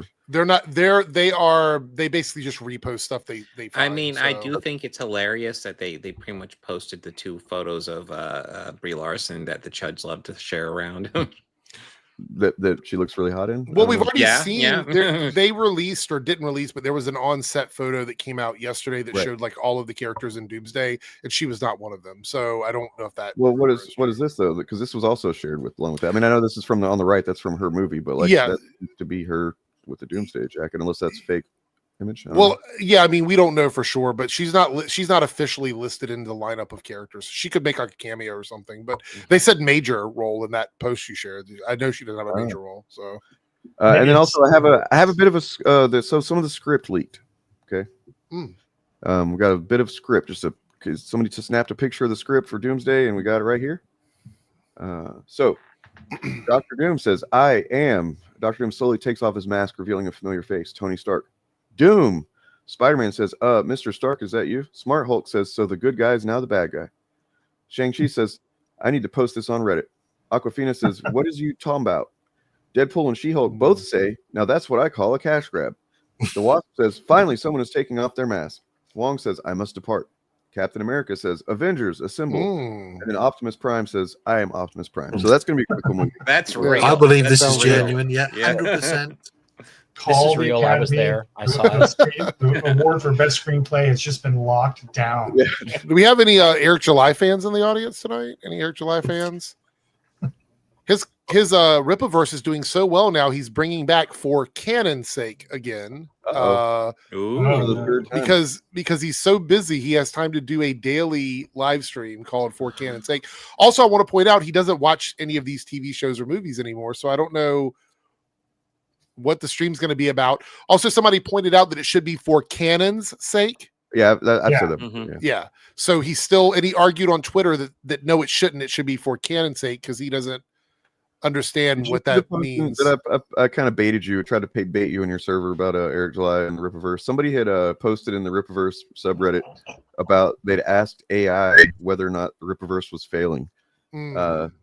And we could look at that if you wanted to. Or I did want to also say that there's a little bit of a rabbit hole we could go down. I looked into the history of TPUSA, Charlie Kirk, how exactly he got not his start, because he was a self-starter, in terms of starting TPUSA at 18 years old, but at 19, 20 years old, what really boosted this guy to the position he's at? What was he essentially seemingly groomed for? Who's the money behind Turning Point USA? And why the fuck was his memorial essentially a fucking fascist rally? And where did all that money come from? Yeah. Right there, because I've got answers to that stuff, but it's up to you guys. Well, we can do that, but I'm kind of Charlie Kirked out, so I might not want to sit through the whole thing. if anybody is interested, back in April, I put out a really long video called "The Truth About Anti-Woke Grifters," and there's one of the 7 sections in that video is about Charlie Kirk and Turning Point USA and the affirmative action grift. I swear I didn't know. But it has turned out to be kind of prescient because of the way that people have tried to lionize this guy, whose whole thing was I could go to college, but what if I lied about black people for money instead? And then he just lived that until he died. Well, the one thing about Eric July bringing back For Canon's Sake, I wonder is if he's going to now be complaining about the canon, the deviations from canon in ISOM. He could be going on a crusade about the idiot that messed up the continuity of that series. So my personal vote is we can dive into Eric July, and then if we're still up for after that, we can do some of the TPUSA stuff, because both interest me. But I do feel like Eric July is a bit more what our fan base is looking for. Yeah, somebody asked in the Rippaverse subreddit, I have a quick question, and then it was actually not a quick question at all. Imagine that. I mean, the question he ultimately asks is it failing or not? But then he shows his conversation he had with, I guess this is Google AI that he used, Gemini or whatever. So no, the Rippaverse is not failing. It is a profitable direct-to-consumer business that emphasizes sustainable growth and profitability over vanity metrics, according to its founders. So you're literally asking AI, and it's telling you what the founder says. Who, that's not really the best way to come about a truth of a matter. Eric July and their business strategies. Let's see. The perception of failure stems from misconceptions about how the business operates and a misunderstanding of how to interpret sales figures. That's Eric July speak. That is the AI copying how Eric July talks. Well, I recognize his style. Well, it becomes way more obvious that this is not something to trust whenever it conflates dollar sales amounts with units sold and says that he sold 100,000 copies of the omnibus. When actually it sold less than 1,000 copies of the omnibus and made $100,000. But the AI gets those things confused. So I'm not convinced this AI business is very Yeah, it's kind of not. They're starting to lock away all of the usefulness of AI behind a paywall. So I feel like a lot of people you'll see a lot less people using it at that point. So the misinterpretation of numbers. This is you, Eric. You've done this. People may focus on superficial sales figures without understanding. What do you mean superficial sales figures? Sales figures matter without understanding the broader context of the business. I mean, let's be clear here. Eric July is one of the most, and I hate to say this, like in terms of his numbers and his units and stuff, he's one of the most transparent people because he puts it all on his website. So there's no missing context. Everything is literally on his website. You can go there and look and see it, unless he's fudging the numbers. If this was even accurate, which it's not, is not true or accurate read of the thing, then it would be his own fault that people are misinterpreting because of the information that he puts out. Confusion with crowdfunding. Oh, this is definitely Eric July. It's not crowdfunding. The direct consumer model is sometimes mistaken for crowdfunding platform, where failure is more easily defined by unmet goals. And he always meets his goals because he establishes the arbitrary goals himself and changes them, based on what he, at least reasonably expects to get. So yeah, focus on profitability. Is it really? I mean, this is so dumb. Yeah. Long-term viability. Yeah. Do I need to bring up the chart again? I'll bring it up. But yeah, just to real quick here. So the Ripiverse years 1 through 3 omnibus approached 100,000 book orders by mid Q3 2025. That's crazy. That's a crazy number. Books. That would be the best-selling thing I think Eric July's ever done. Right. And it also calls this Nor Africa. Glorious Death #1. Close That's enough. not even. Yeah. That spelling mistake probably came from Eric July's website, though. So the fandom appears to be growing. Do we need to go check out the subreddit again? Yeah, the subreddit is a ghost town full of like trolls and stuff. It's nothing going on there either. Well, that's where we're already at, actually. So we might as well check it out.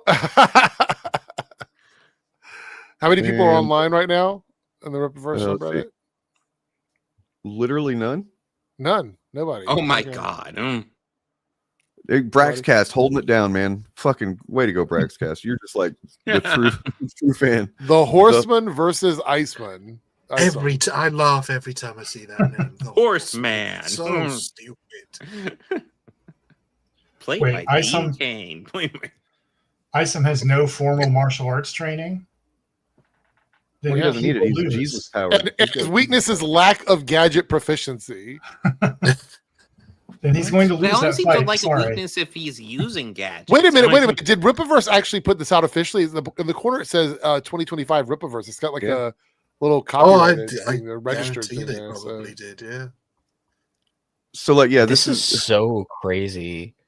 Can we look down at the bottom left? Weaknesses, no accept abilities. Accepts is a worse name for a fucking. Oh yeah. You might not be aware that they're called their mutants are called accepts.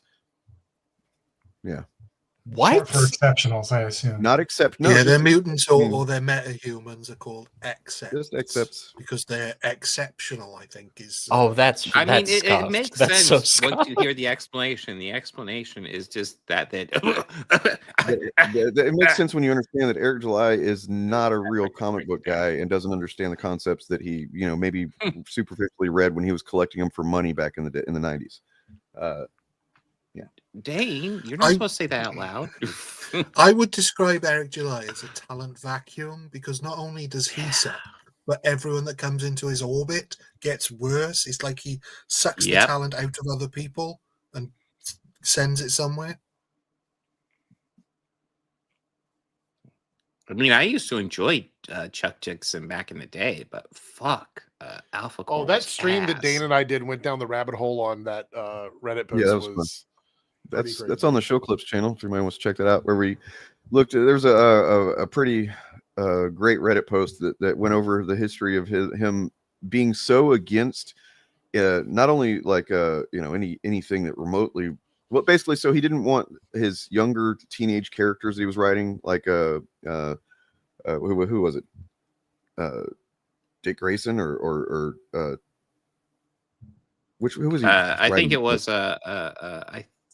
God, what was his name? Tim Chuck, Drake. Chuck, you mean Tim Chuck Drake. Dixon? No, yeah. Who was he right? But like basically he went out of his way to like have the characters rejecting the advances of these harlot girls that were trying to take him on dates and stuff like that. And it essentially he went so far with it makes the character look gay in several cases. And then and later on somebody made Tim Drake bi. Yep. And it kind of makes a lot of sense. It's like it made sense. I mean, run. Yeah. No, maybe they're ace. You know, could be that. Yeah. Look at the engagement, man. This is crazy. This fandom is really popping off here. I think it's interesting how they all appear to have the same fucking icon. Does Braxcast even get any views? Do people watch his live streams? I don't think so. No. Braxcast. 42 views 2 weeks ago. Zero comments. 4 likes. Woo. You know, you would think that being that this person is so dedicated to the Rippaverse that Eric would give him a shout out or something and let people know that we said before, I think he can't, because for one thing, that would be taking any kind of interest away from people who might just spend money on the book, in Eric's mind, I'm saying. And then also it would highlight the fact that this is the only guy that does this.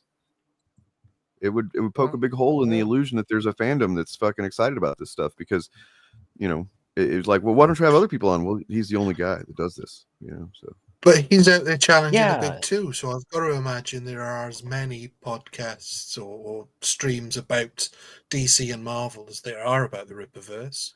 Oh, also, you know what the name of his channel? Velvet Room Publishing. This is the reason, I bet, more than anything, because Eric July thinks that would be a competition. He would be helping competition. Oh, because it says publishing. Okay. Mm-hmm.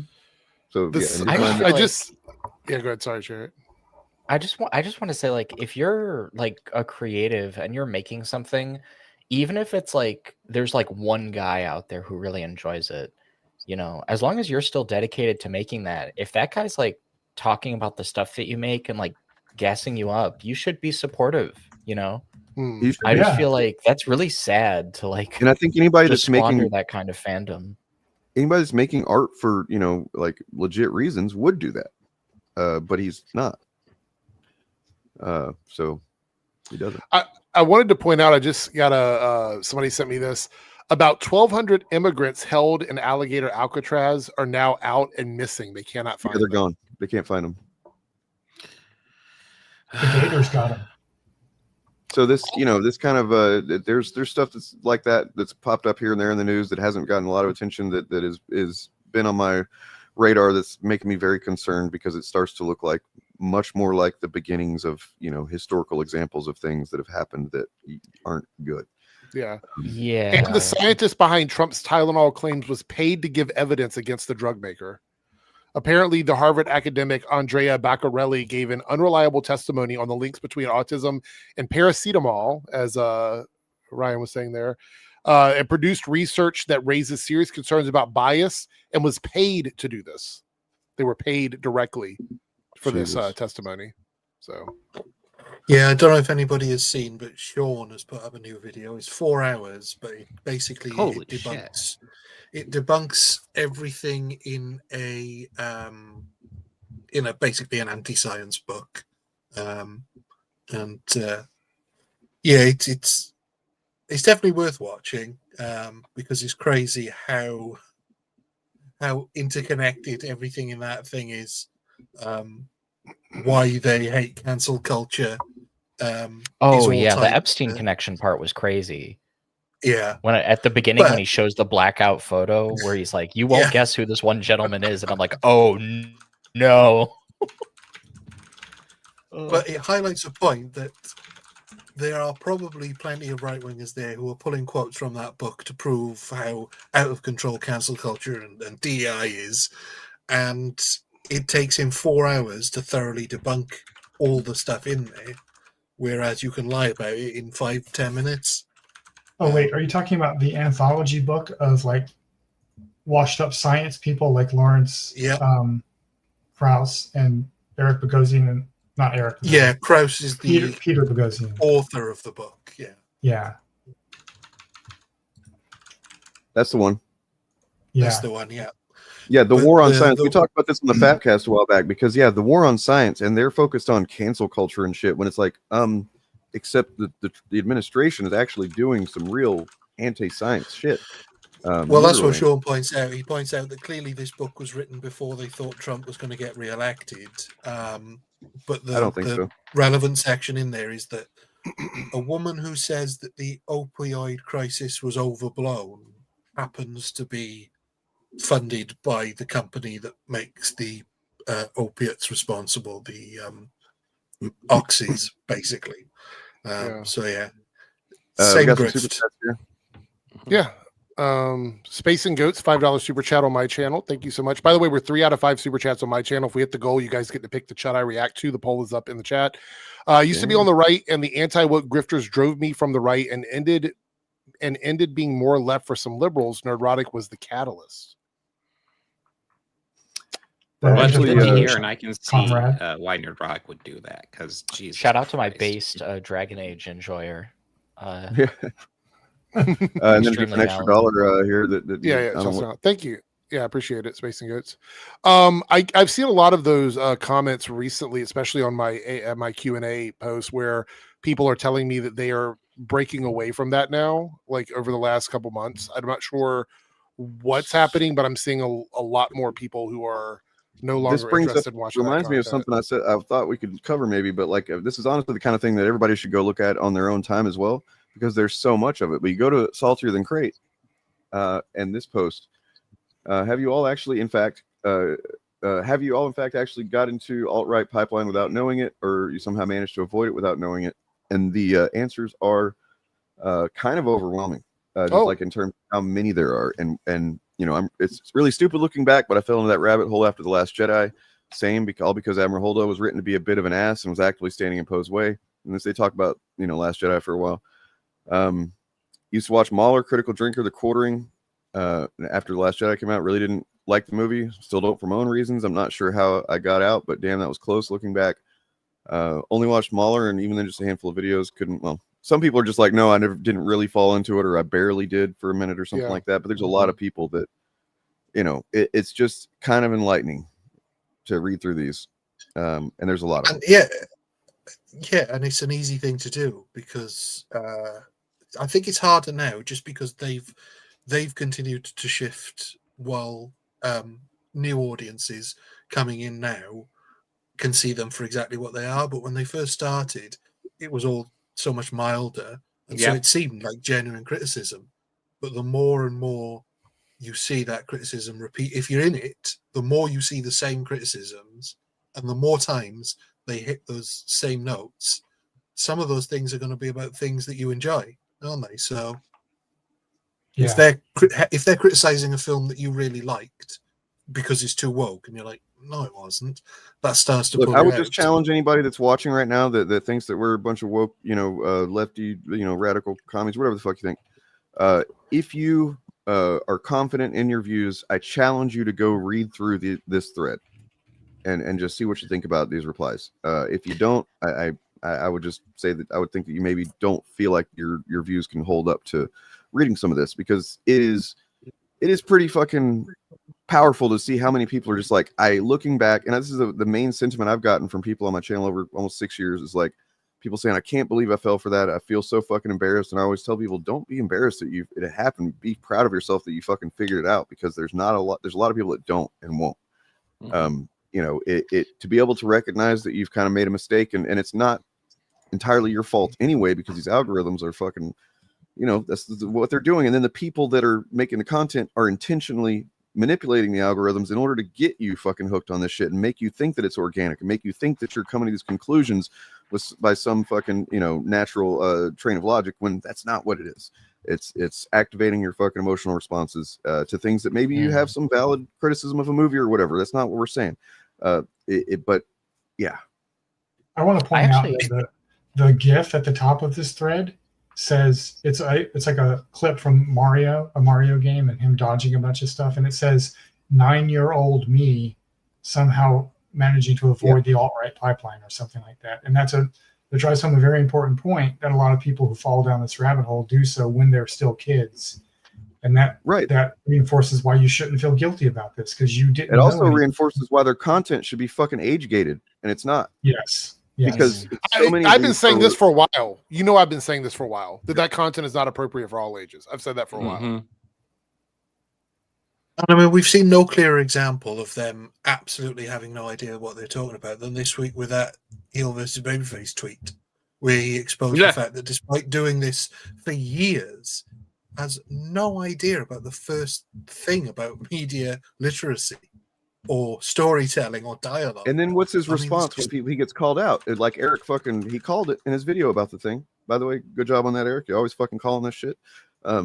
You know, his response whenever people started calling him out was basically just like, you're stupid and gay for calling me out on, it's like, there's no sincerity involved in that engagement at all. It's all just fucking, so childish. I mean, that's the sort of thing I expect from him, because he is a big fat baby. But he made a stupid mistake because he's an idiot and doesn't understand storytelling, and thought this was an opportunity to jump on the grift that nobody else had spotted. Everyone called him out for getting it completely wrong because he's a giant idiot. And so what does he do? He doubles down and he says, actually, you're all the idiots. That's a Cartman move. Was this a cyborg thing? Yeah. I don't know. Yeah, they always do this. They post content that shows anyone who knows what they're doing that these guys are not engaging with the content at all. They're not watching these movies or reading the comics or anything. I was looking at a Literature Devil video the other day for some ungodly reason, and he was doing his breakdown of the movie Prey. This is a new video. He decided to rewrite Prey. Oh my god! Very to timely. make it like conform to the hero's journey. And he keeps mispronouncing the name of her brother, which is in the movie is Tabe. And he keeps calling the character Tabe multiple times. And this video is still public. I mean, maybe he should watch the movie before he attempts to do some sort of breakdown of it. I don't know. Exactly. I do want to give a quick shout out, though. I had a super sticker of Vibes from Space and Goats. So thank you for the super sticker. Appreciate it. And another $1 super chat. Thank you so much. I do appreciate all the support, you guys. Yeah, they are lazy. And in fact, in terms of IP relevance, this Peru here is just so fucking stupid. He seizes on the fact that it says this is a relationship story, as if the Predator's going to be banging this half a android in the movie or something like that. That's seems to be what he's appealing to. I don't know if he actually. No, they definitely are. Didn't you know that? It's so fucking stupid. This is a relationship story, and he's like, "Oh, relationship with some random witch." Like, apparently, this Peru has only had relationships with people that he has banged, which is why he doesn't have relationships with anybody. I'm pretty certain that because he can't get anybody to get close to him because of his trash mouth. Well, look, the Predator franchise just needs to put out a film that embodies masculine Christian virtue, and everything will be fine. Well, I think the problem here is just a language miscommunication, because clearly his parents' relationship is with relations of each other. So I think that's where he doesn't understand that there's that dual meaning of relationship. Bob, old ways Bob. What was the name that you gave him a while back? It's like Tommy Trashwater or something like that. I think that was it. Yeah, it's fucking funny. Just looks like a Tommy Trashwater, that guy. It's so interesting how much this is like a case study, just this post itself. Yeah. For like the lack of media literacy that someone, I think it was you, Dane, like used that term a moment ago. One of you guys said that, and that just like stuck in my brain as I read this, and I was just thinking to myself just now, this is like, it reminds me of like that like old EFET beef about themes.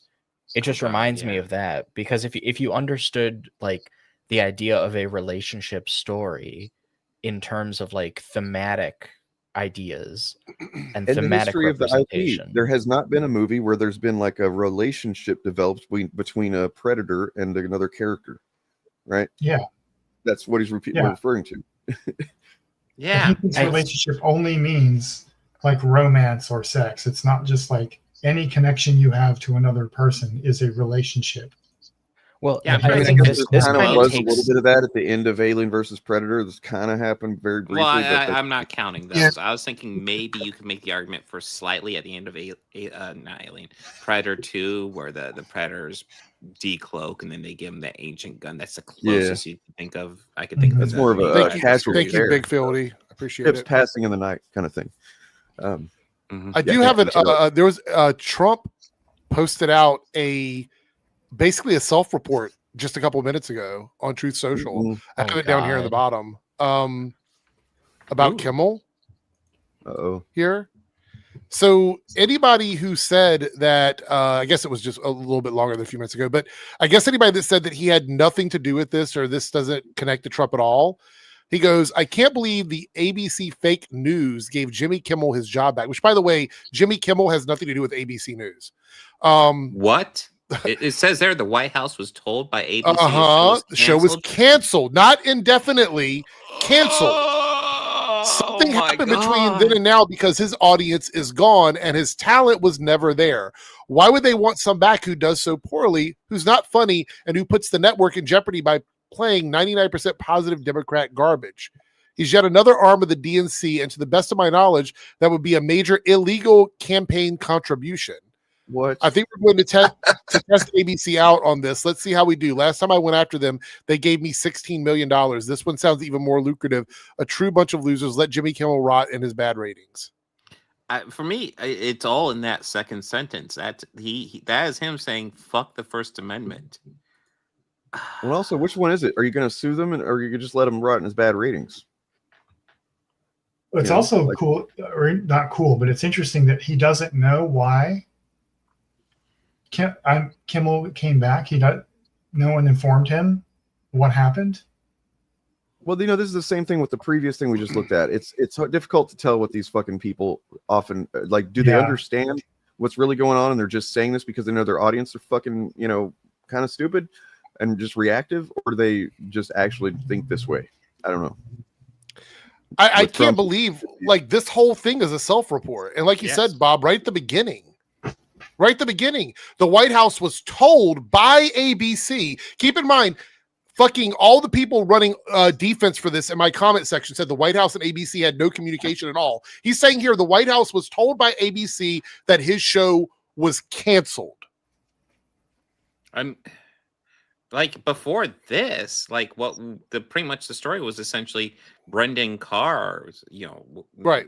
There might be a threat from Brendan Carr, but not from fucking Donald. There's Trump. a threat here from him. I think we're going to test ABC out on this. Let's see how we do. Last time I went after them, they gave me $16 million, admitting that the last time he did this and he got money from them, it was all just to see how far he could go. Yeah.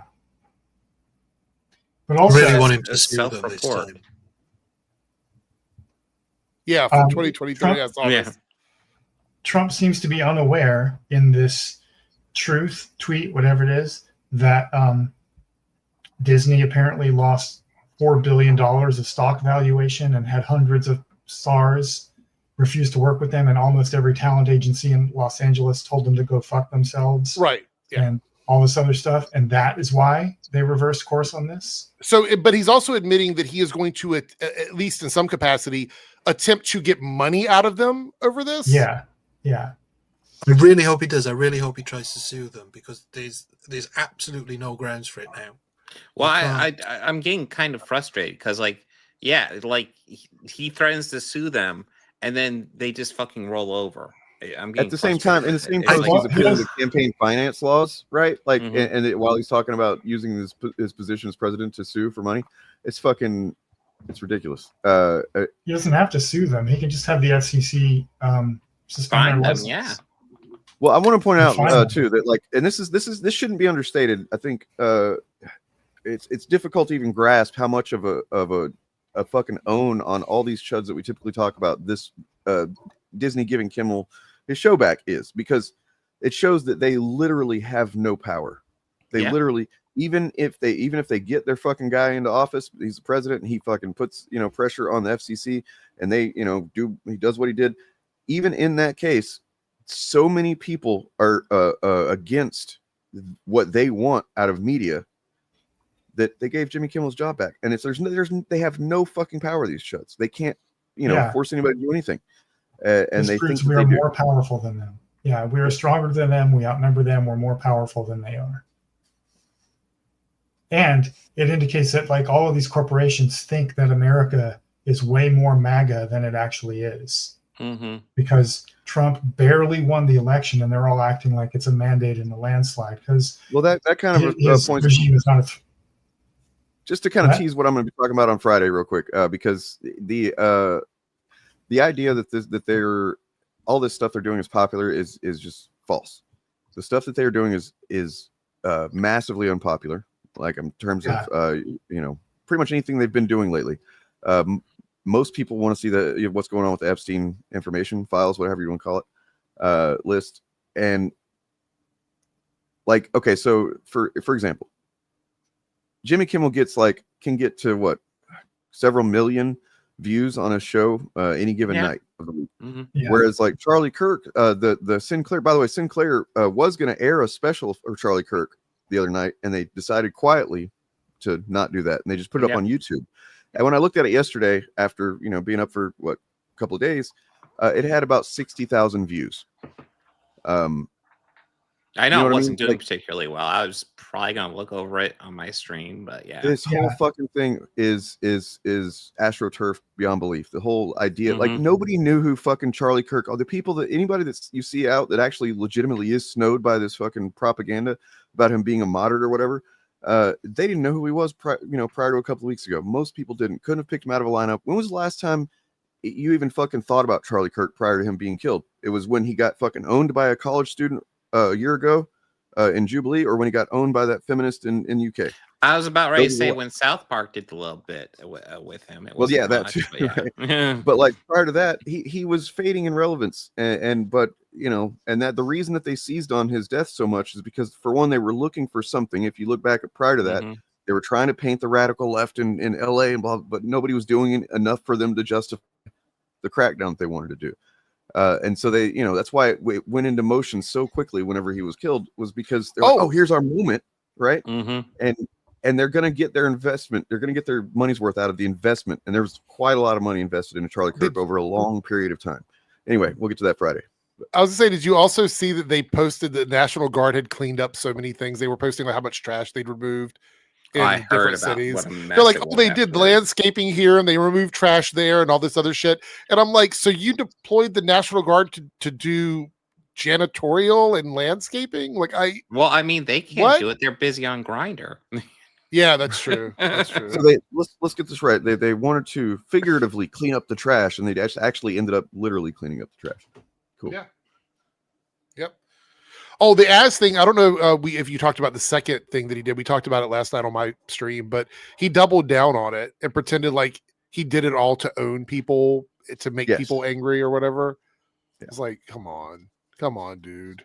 Oh wait, we got a seat in Arizona tonight. Is that right? Yeah.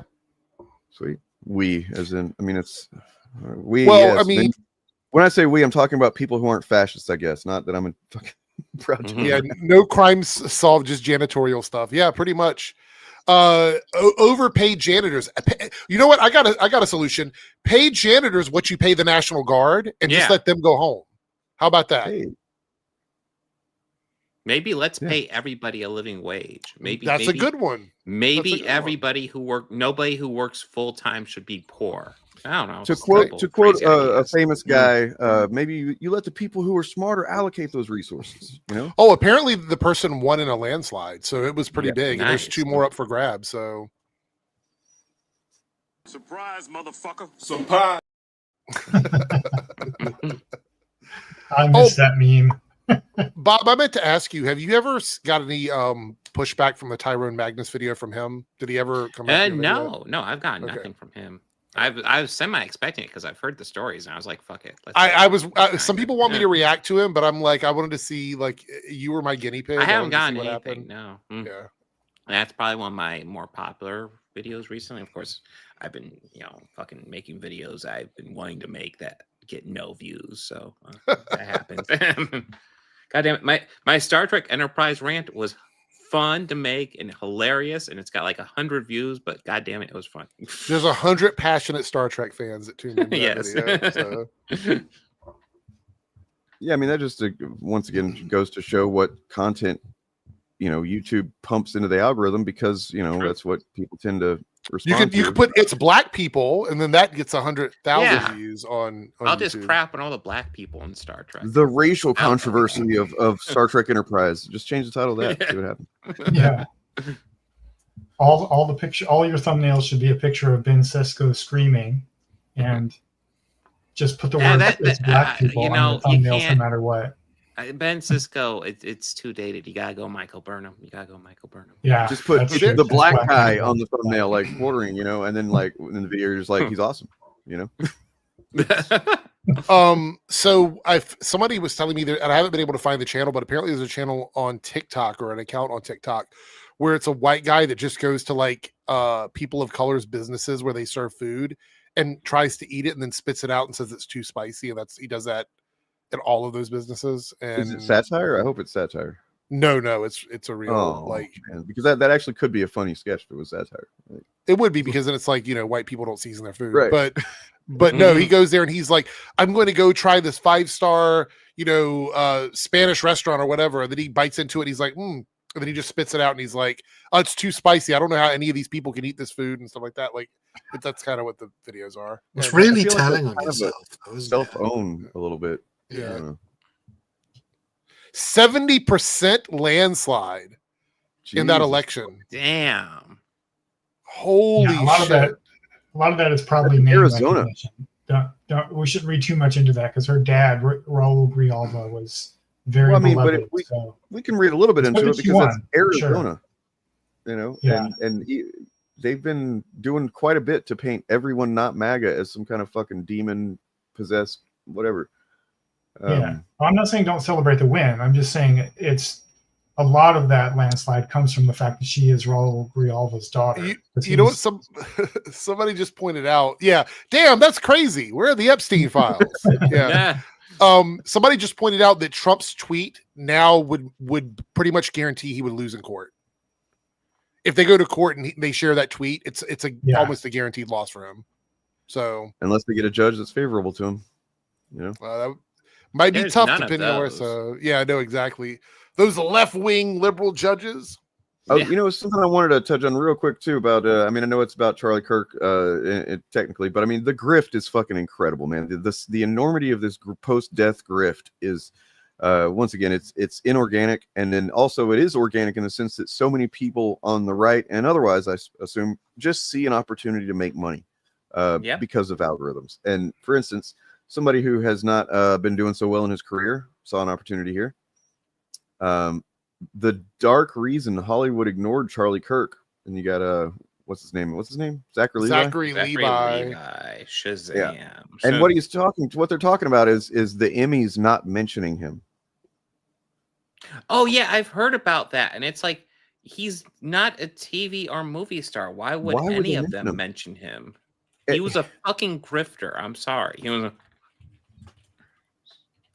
I don't know. Because we all must honor him. We must honor him. We must honor. His name was Charlie Kirk. Tom McDonald. Yeah, exactly. I mean, he's like, okay. Also, have y'all seen that Forgiato Blow video? No. You know who that is? No. It's the white dude that's trying to like culture vulture black people. Yeah, but he's kind of gone a little bit further now, because him and this country dude put out a song called "Hang 'em High at Sundown." Oh, I didn't see that part. Oh, I heard about it. Oh, that sounds bad. It's as like, I mean, it couldn't be like, I can't even fucking express how bad it is. It's upsetting that this is even fucking, it's allowed on YouTube. You know what I mean? It's clear what they're talking about. It's clear what they're saying. And the kind of shit cherry on top of the whole shit sundae is that, you know, they're white guys using music that was, you know, created by black people to talk about, you know, hanging black people. Fellatio blows. I mean, I don't know why you would choose Forgiato Blow as your fucking rap name anyway, but it's yeah. Joe Lonsdale is a co-founder of Palantir. I didn't realize that channel that Zachary Levi was on. Interesting. Yep, literally explains, just gives you step by step on doing a lynching. Oh, he said that's true. disturbing. He said that with the hard R in the song as well. Just says it. But it's just jokes, guys. They're just joking. It's sad. It's Yeah, at least they didn't say anything as offensive as what Jimmy Kimmel said. Yeah. Thank God. Because apparently there is a line to free speech, and it's anything that possibly argues with their agenda.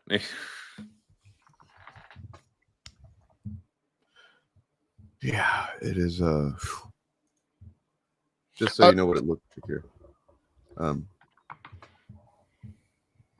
Got these two guys. Fucking. Sorry, what were you gonna say, Eric?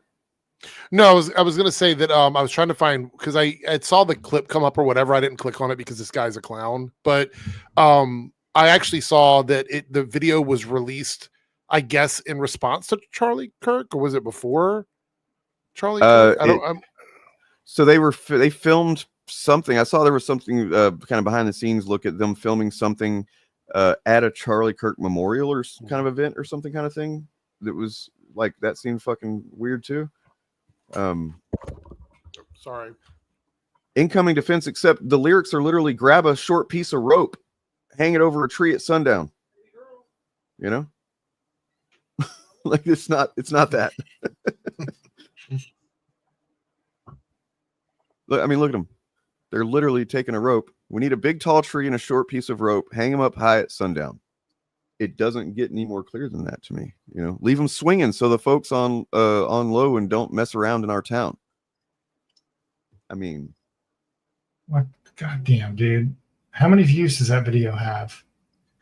Well, I mean, I don't know the original video. I guess I'm not seeing that. I don't think there's a bunch of stuff talking about the video, but over 100,000 views as of 6 days ago. So, well, it's not great, but it's not as bad as it could have been.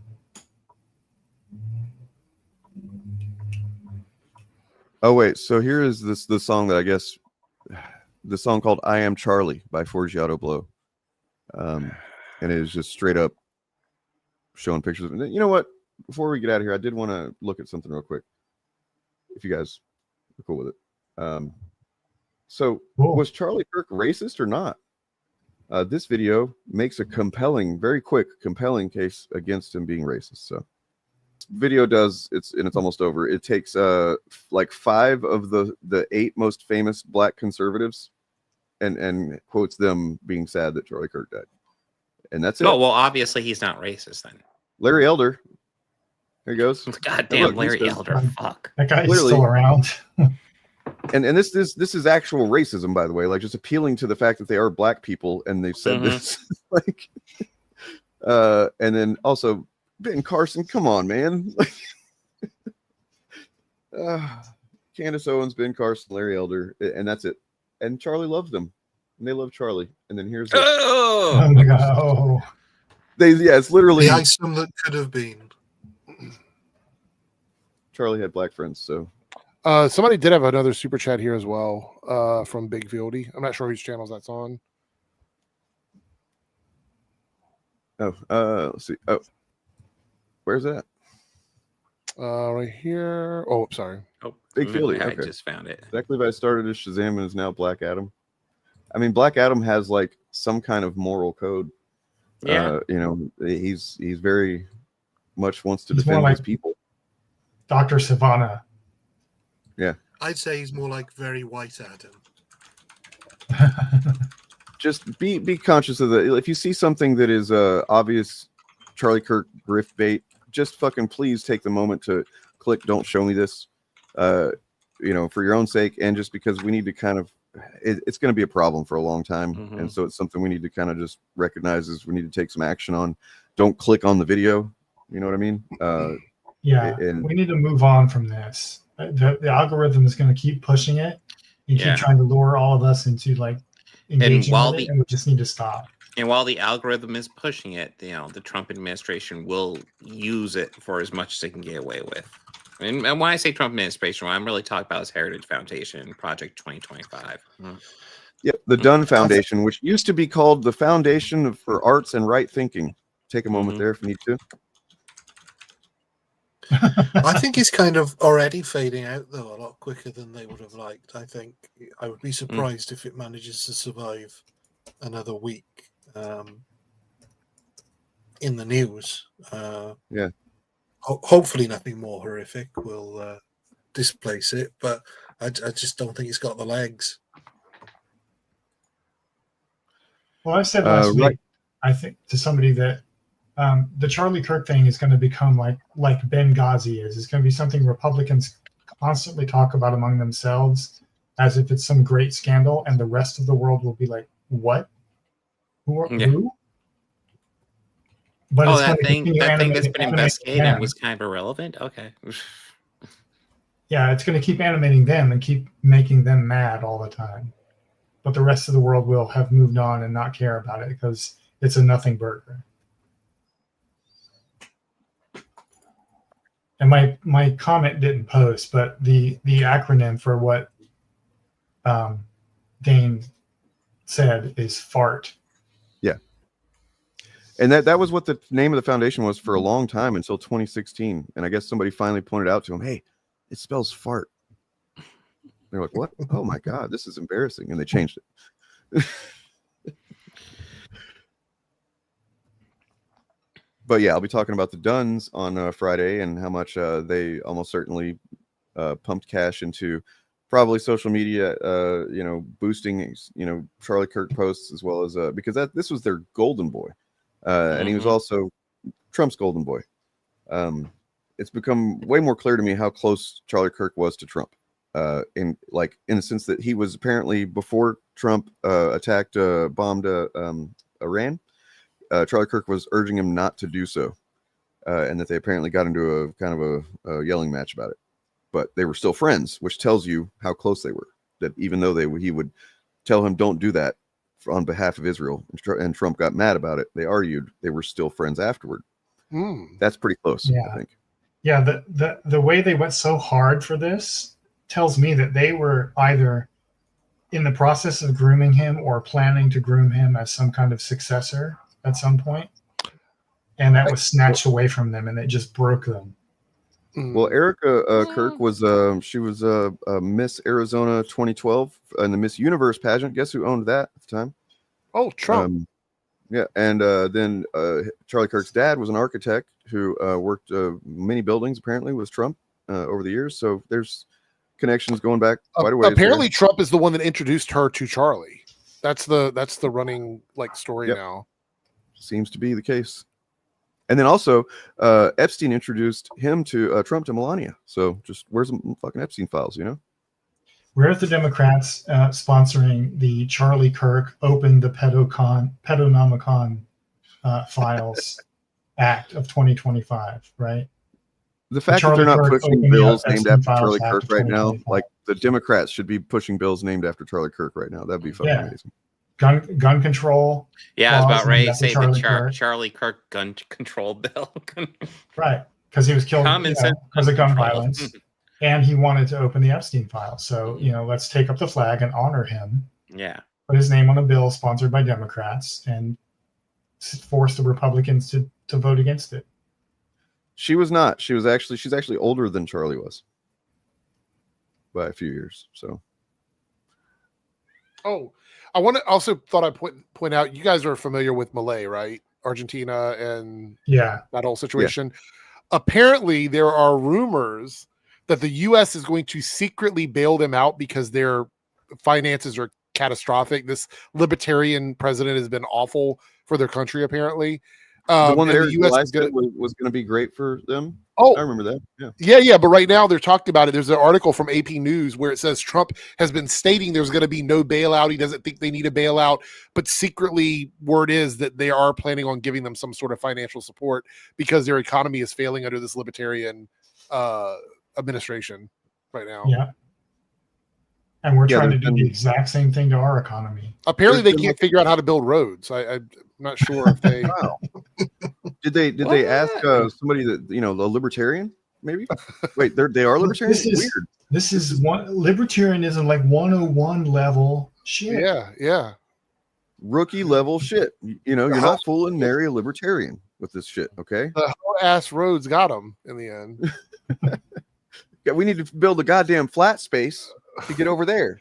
Just do for that. the hoe ass roads. We need a pimp ass interstate for the hoe ass roads, and we just don't have it. Oh my god. Yeah, and apparently the people. I don't understand it. I'm sorry, I couldn't resist it. I had to. No, I'm glad you did it because I wanted to, and I was like, I'm not going to do it. If people don't like to drop it, but no, the people of Argentina are rejecting this shit pretty. Absolutely. And it goes to show that these things can turn. You know, America is obviously a very different country. There's very different, you know, set of circumstances, probably more complex in terms of how deep this shit goes in our culture and politics, but it shows that these things can turn. Maybe we can elect our next president through Discord. Yay! Which is something that just happened in another country. Well, that's more secure than mail. Yeah, it's something that really just happened in another country. No. What? Yeah.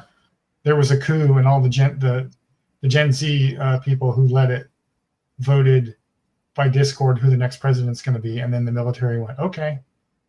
Oh my god! I forget which country it was, though. I want to say Burma, but I could be wrong, or Myanmar, excuse me. But I'm sure that's not it. But yeah, all over the world, like South Korea did this. They we're the only country that failed to stop this, really. That's crazy. You're right. You know, Brazil immediately arrested Bolsonaro and all the people behind their coup attempt. What country is it where somebody's getting sentenced to like a decade or something for doing this? Was it? What country is that? That's Brazil. Bolsonaro. Brazil. That's right. Yeah. He got sentenced to 25 years, and he's in his 70s, I think. So that's a life sentence then, essentially. Yeah, and he's the former president of that country, and he tried to do a January 6th down there, and it failed, and they arrested him immediately. Oh, it was in Myanmar. Okay.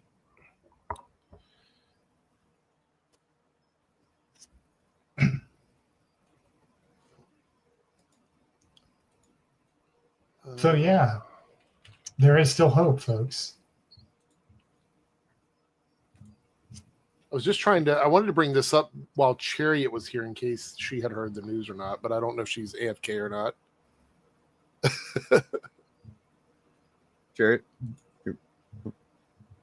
I think she might be AFK, yeah. Before we go, just briefly, in Texas, they're going to try the thing, which is a bathroom access restriction for trans non-binary and shockingly intersex people, which is not the same as trans and non-binary people. Intersex people literally cannot, they have no sort of, like, some intersex people don't even know that they're intersex. That's how it works. Like it's really difficult to do that. They found some way to do this without actually having to check the genitals of children or anybody that might not be any of those things. Well, they don't in the actual legislation itself.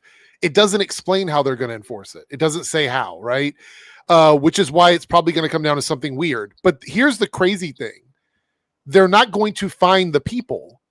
They're going to find the businesses, because they know that if they find the people, it is going to be a profiling issue and a violation of people's rights. So they're going to find the businesses for not making sure that this doesn't happen. And the businesses will get fined $250,000 per report, meaning that they don't even have to prove that someone did it. If you're at your local bar and you think there's a trans person in the bathroom, and you go and you tell the bar there's a trans person in the bathroom, and they don't do anything about it, you can call the hotline and say, hey, there was a trans person in this bathroom, without them even being able to go in and do any sort of questioning or anything like that. They will fine the business $250,000 for that.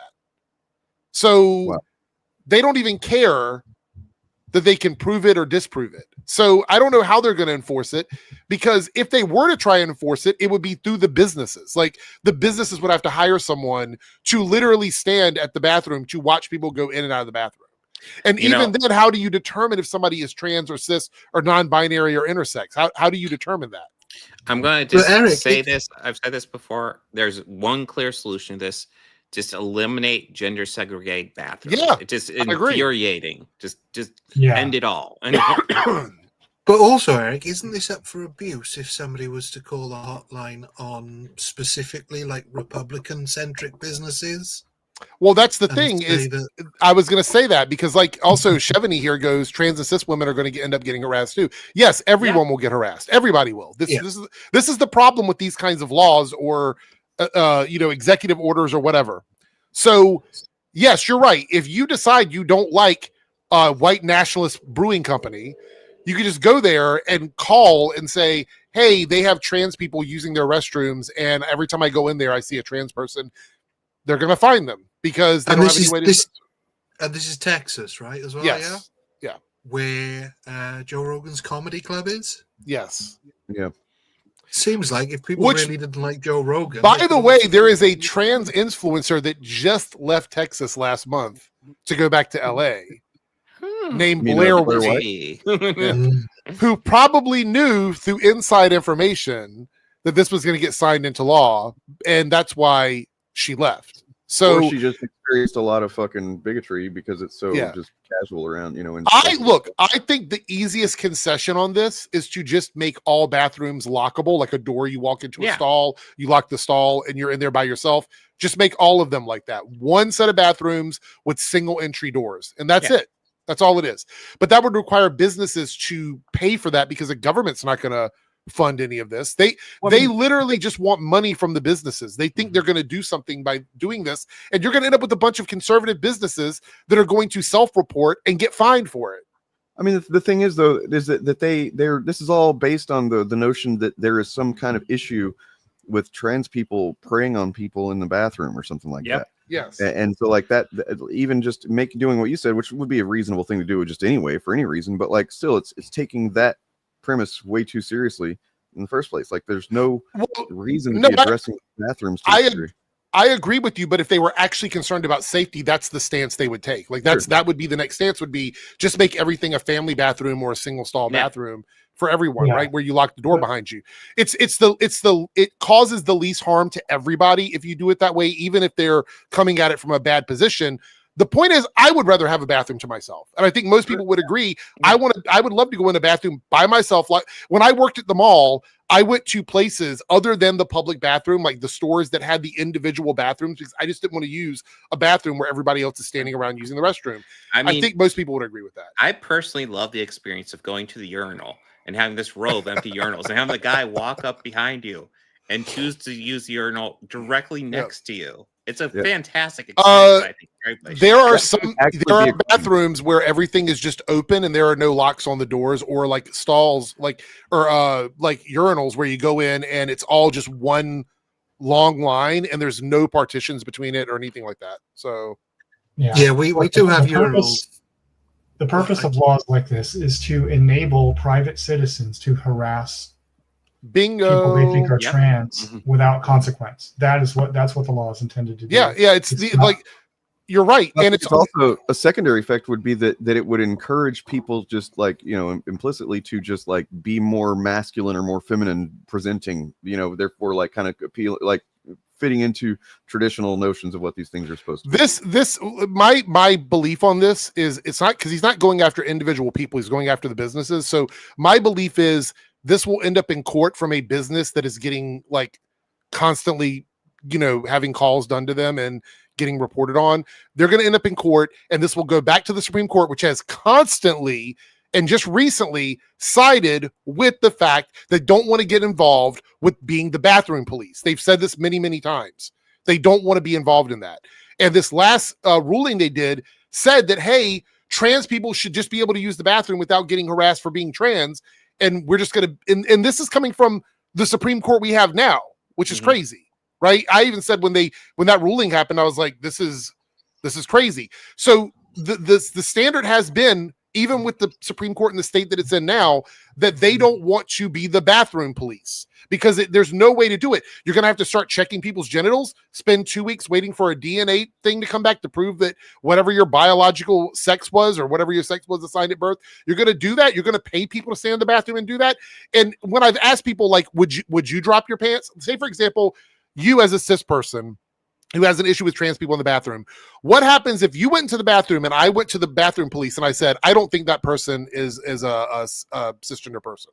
I think they're a trans person. Would you be okay with me doing that to you and then the bathroom police forcing you to drop your pants so they can see what you have? And most of them are like, that would never happen. Well, then how do you enforce it? How do you enforce it otherwise? Phenotypically, especially without our pants down, we're just going to look how we're going to look. And I hate to use this term because passing is not really something that a lot of trans people aspire to, but there are some trans people who just generally look more like the stereotypical gender that they're not on the same side of, right? So that's just the way it is. Some do and some don't. But there's a lot of cis people that also don't look like the gender that they were assigned at birth. So there's a lot of men out there like Scott Pressler, who doesn't necessarily look very macho and masculine. Is he going to get people calling on him every time he goes to piss in the bathroom? You know what I mean? Like, also, what if a trans man goes into the women's room as a trans man? Do you think that's not going to be a big problem? That's going to be a big problem for sure. So yeah, go ahead. Sorry. The way it's enforced is by private citizens who are not law enforcement can individually harass people without consequence.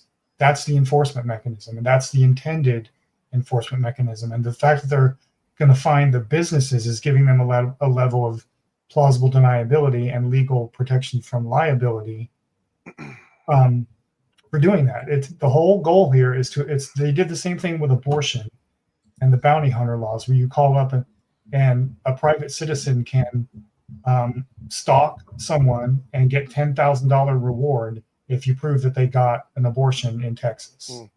This is the same thing. Private citizens are the enforcement mechanism. I like this comment right here. Like, yeah, crazy about those bathrooms. How about you release the Epstein files? How about that one? Exactly. That should be our response to every single thing. Yeah. Every single It really thing. should. I mean, I've challenged people a couple streams now. I've said, I challenge everybody to at least once a day, on a public platform, mention the Epstein files in a relevant place, underneath some news post or whatever it is. Just everybody needs to do their part at the very least. Yeah, well, I think it was mentioned earlier that there's a new statue in Washington. Is there? Oh, the Jeffrey Epstein and Trump statue that got dropped off? Yeah. Oh. They don't know where it came from. It just appeared out of nowhere. But there's a statue of Trump and Jeffrey Epstein shaking hands. Yeah. They're not just shaking hands. They're fucking shaking hands. Yeah, you need to see the picture. They're like dancing. I haven't seen the actual thing. I just read about it on oh my god. Online. Wow. Wow. Yeah, I pulled it up pretty much the same time you did. That's amazing. That is crazy and amazing. Well, it's made out of gold, so Trump. Anyways, back to the Epstein files. Yeah. Crazy about the bathrooms. What about the Epstein files? Yeah, they do look a little skinny, both of them. Man, crazy that Kimmel's back, but what about those Epstein files? What's happening? Right? Yeah, that? I mean, that's a very flattering statue of Trump, though. But what about the Epstein files? Also, he looks more human on this than he does in real life. Also, I saw this just now. I think it's pretty great. Yeah. Yep. There's a lot of logical inconsistencies with these guys. Yeah. It's almost like they don't think things through and they're just kind of reacting based on their feelings and their vibes and stuff. I don't know. I'm just working on a theory there. Well, here's the crazy thing, Gila Monster. The businesses, at least in my state, I don't know if it's in Texas, but any business that serves food has to offer a public restroom. That's the way it is in my state. So yeah, they have to have one. But they can also say the business can also say you have to buy something from them in order Right. to use their bathroom. Yeah. Yeah. What'll probably happen, I assume, is that businesses will say that is our restroom, and on this, when you go to walk in, it'll say this restaurant doesn't assume any responsibility for, you know, who uses this restroom or something like that, something along those lines. They'll try and find a legal way to get out of it. Anyway, the Epstein files. So, anyways, about them, about them files. Well, There's Epstein really, files that need release. I really wanted to hear Chariot's take on it, but I guess she's AFK, so it's fine. That's all right. Well, trying to think if there's anything else we needed to cover before. Other than, you know, Critical Drinker just keeps on posting or sharing tweets that are not real and based on fake shit. Oh, he just keeps doing it. It's kind of a habit of his. Oh, I think I know what you're talking about. I saw this. And he also just is comfortable just saying, you know, that now. Well, it seems like he's the only resident there based on right. Yeah. I mean, today in this land that I'm the mayor of, maybe not just believe a random tweet that's been posted on. You guys remember whenever he retweeted that literal Nazi post about the Indiana Jones movie? Oh yeah, yeah. Like literally, just like the name was like Aryan something or. Look, maybe the child's phone had evidence of it on it of when he did not beat up that 11-year-old. Yeah, that's true. True. He did not also legally release the Epstein files. Yeah, I was gonna say, would that 11-year-old incident happen before or after the Epstein file release? The 11-year-old was probably like saying, "Hey, Critical Drinker, when are you going to demand the release of the Epstein files?" Yes. And he beat him up because you can't have him, you know, doing that. If and I then were they a made cynical it. man, In my I'd head release the Epstein files. In my head canon, what happened then was that in order to get the charges dropped, the little kid demanded that Critical Drinker give him a platform on YouTube so that he could make multiple hour-long videos reviewing movies, quote unquote, reviewing movies, when all he's doing is kind of nitpicking and being pedantic about everything. And all that money is going to that kid. Yeah. Yep.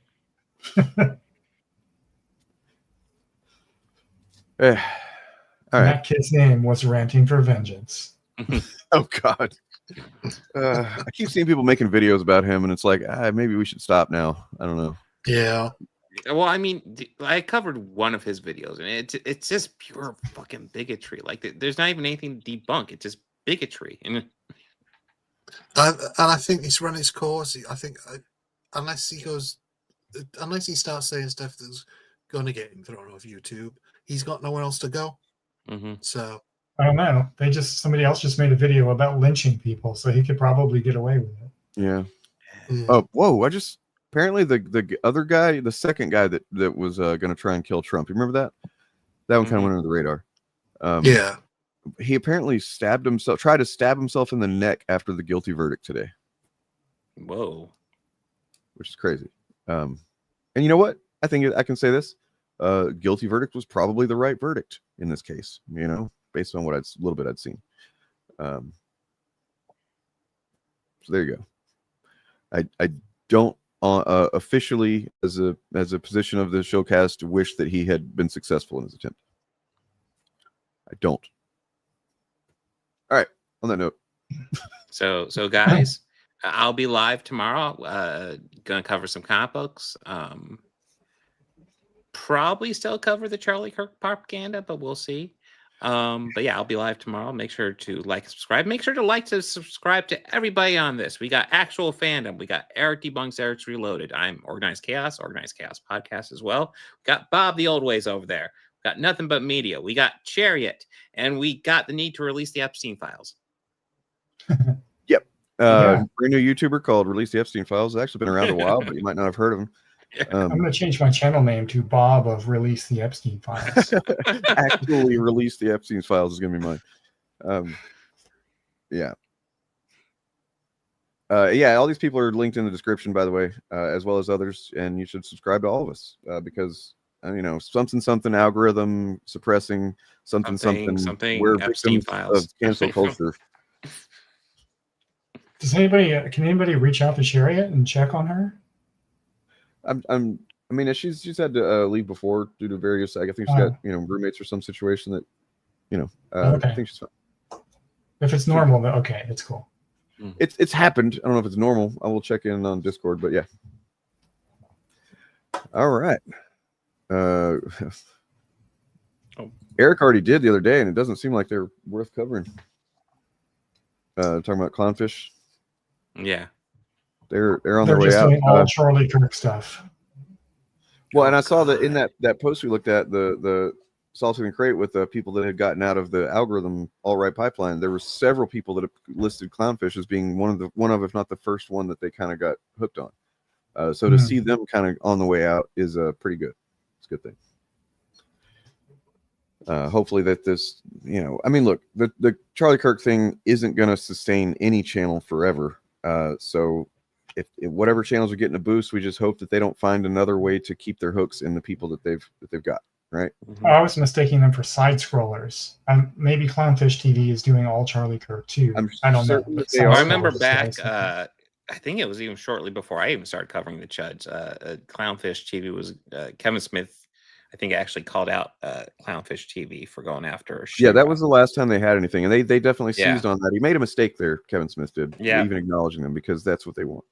But yeah, Friday. Be sure to check out Live AF Friday because I'm going to make the point that I don't think that there really are Republicans anymore. I don't think that any of what we're seeing are Republicans. I'm pretty confident that what we're seeing are libertarians, and that most, if not all of them that are relevant right now, are accelerationists, and they're pushing the country off a cliff intentionally. And I think that does apply to people like Nerdrotic and Tim Pool and all these people. I think that I've been lacking a full understanding of this whole thing for a while, and I kind of just, due to recent events, came to this conclusion that I think that's what's going on. But yeah, I'll make that case on Friday, as well as looking at the history of. Is 100% correct. That is something Charlie Kirk regularly preached about. Yep.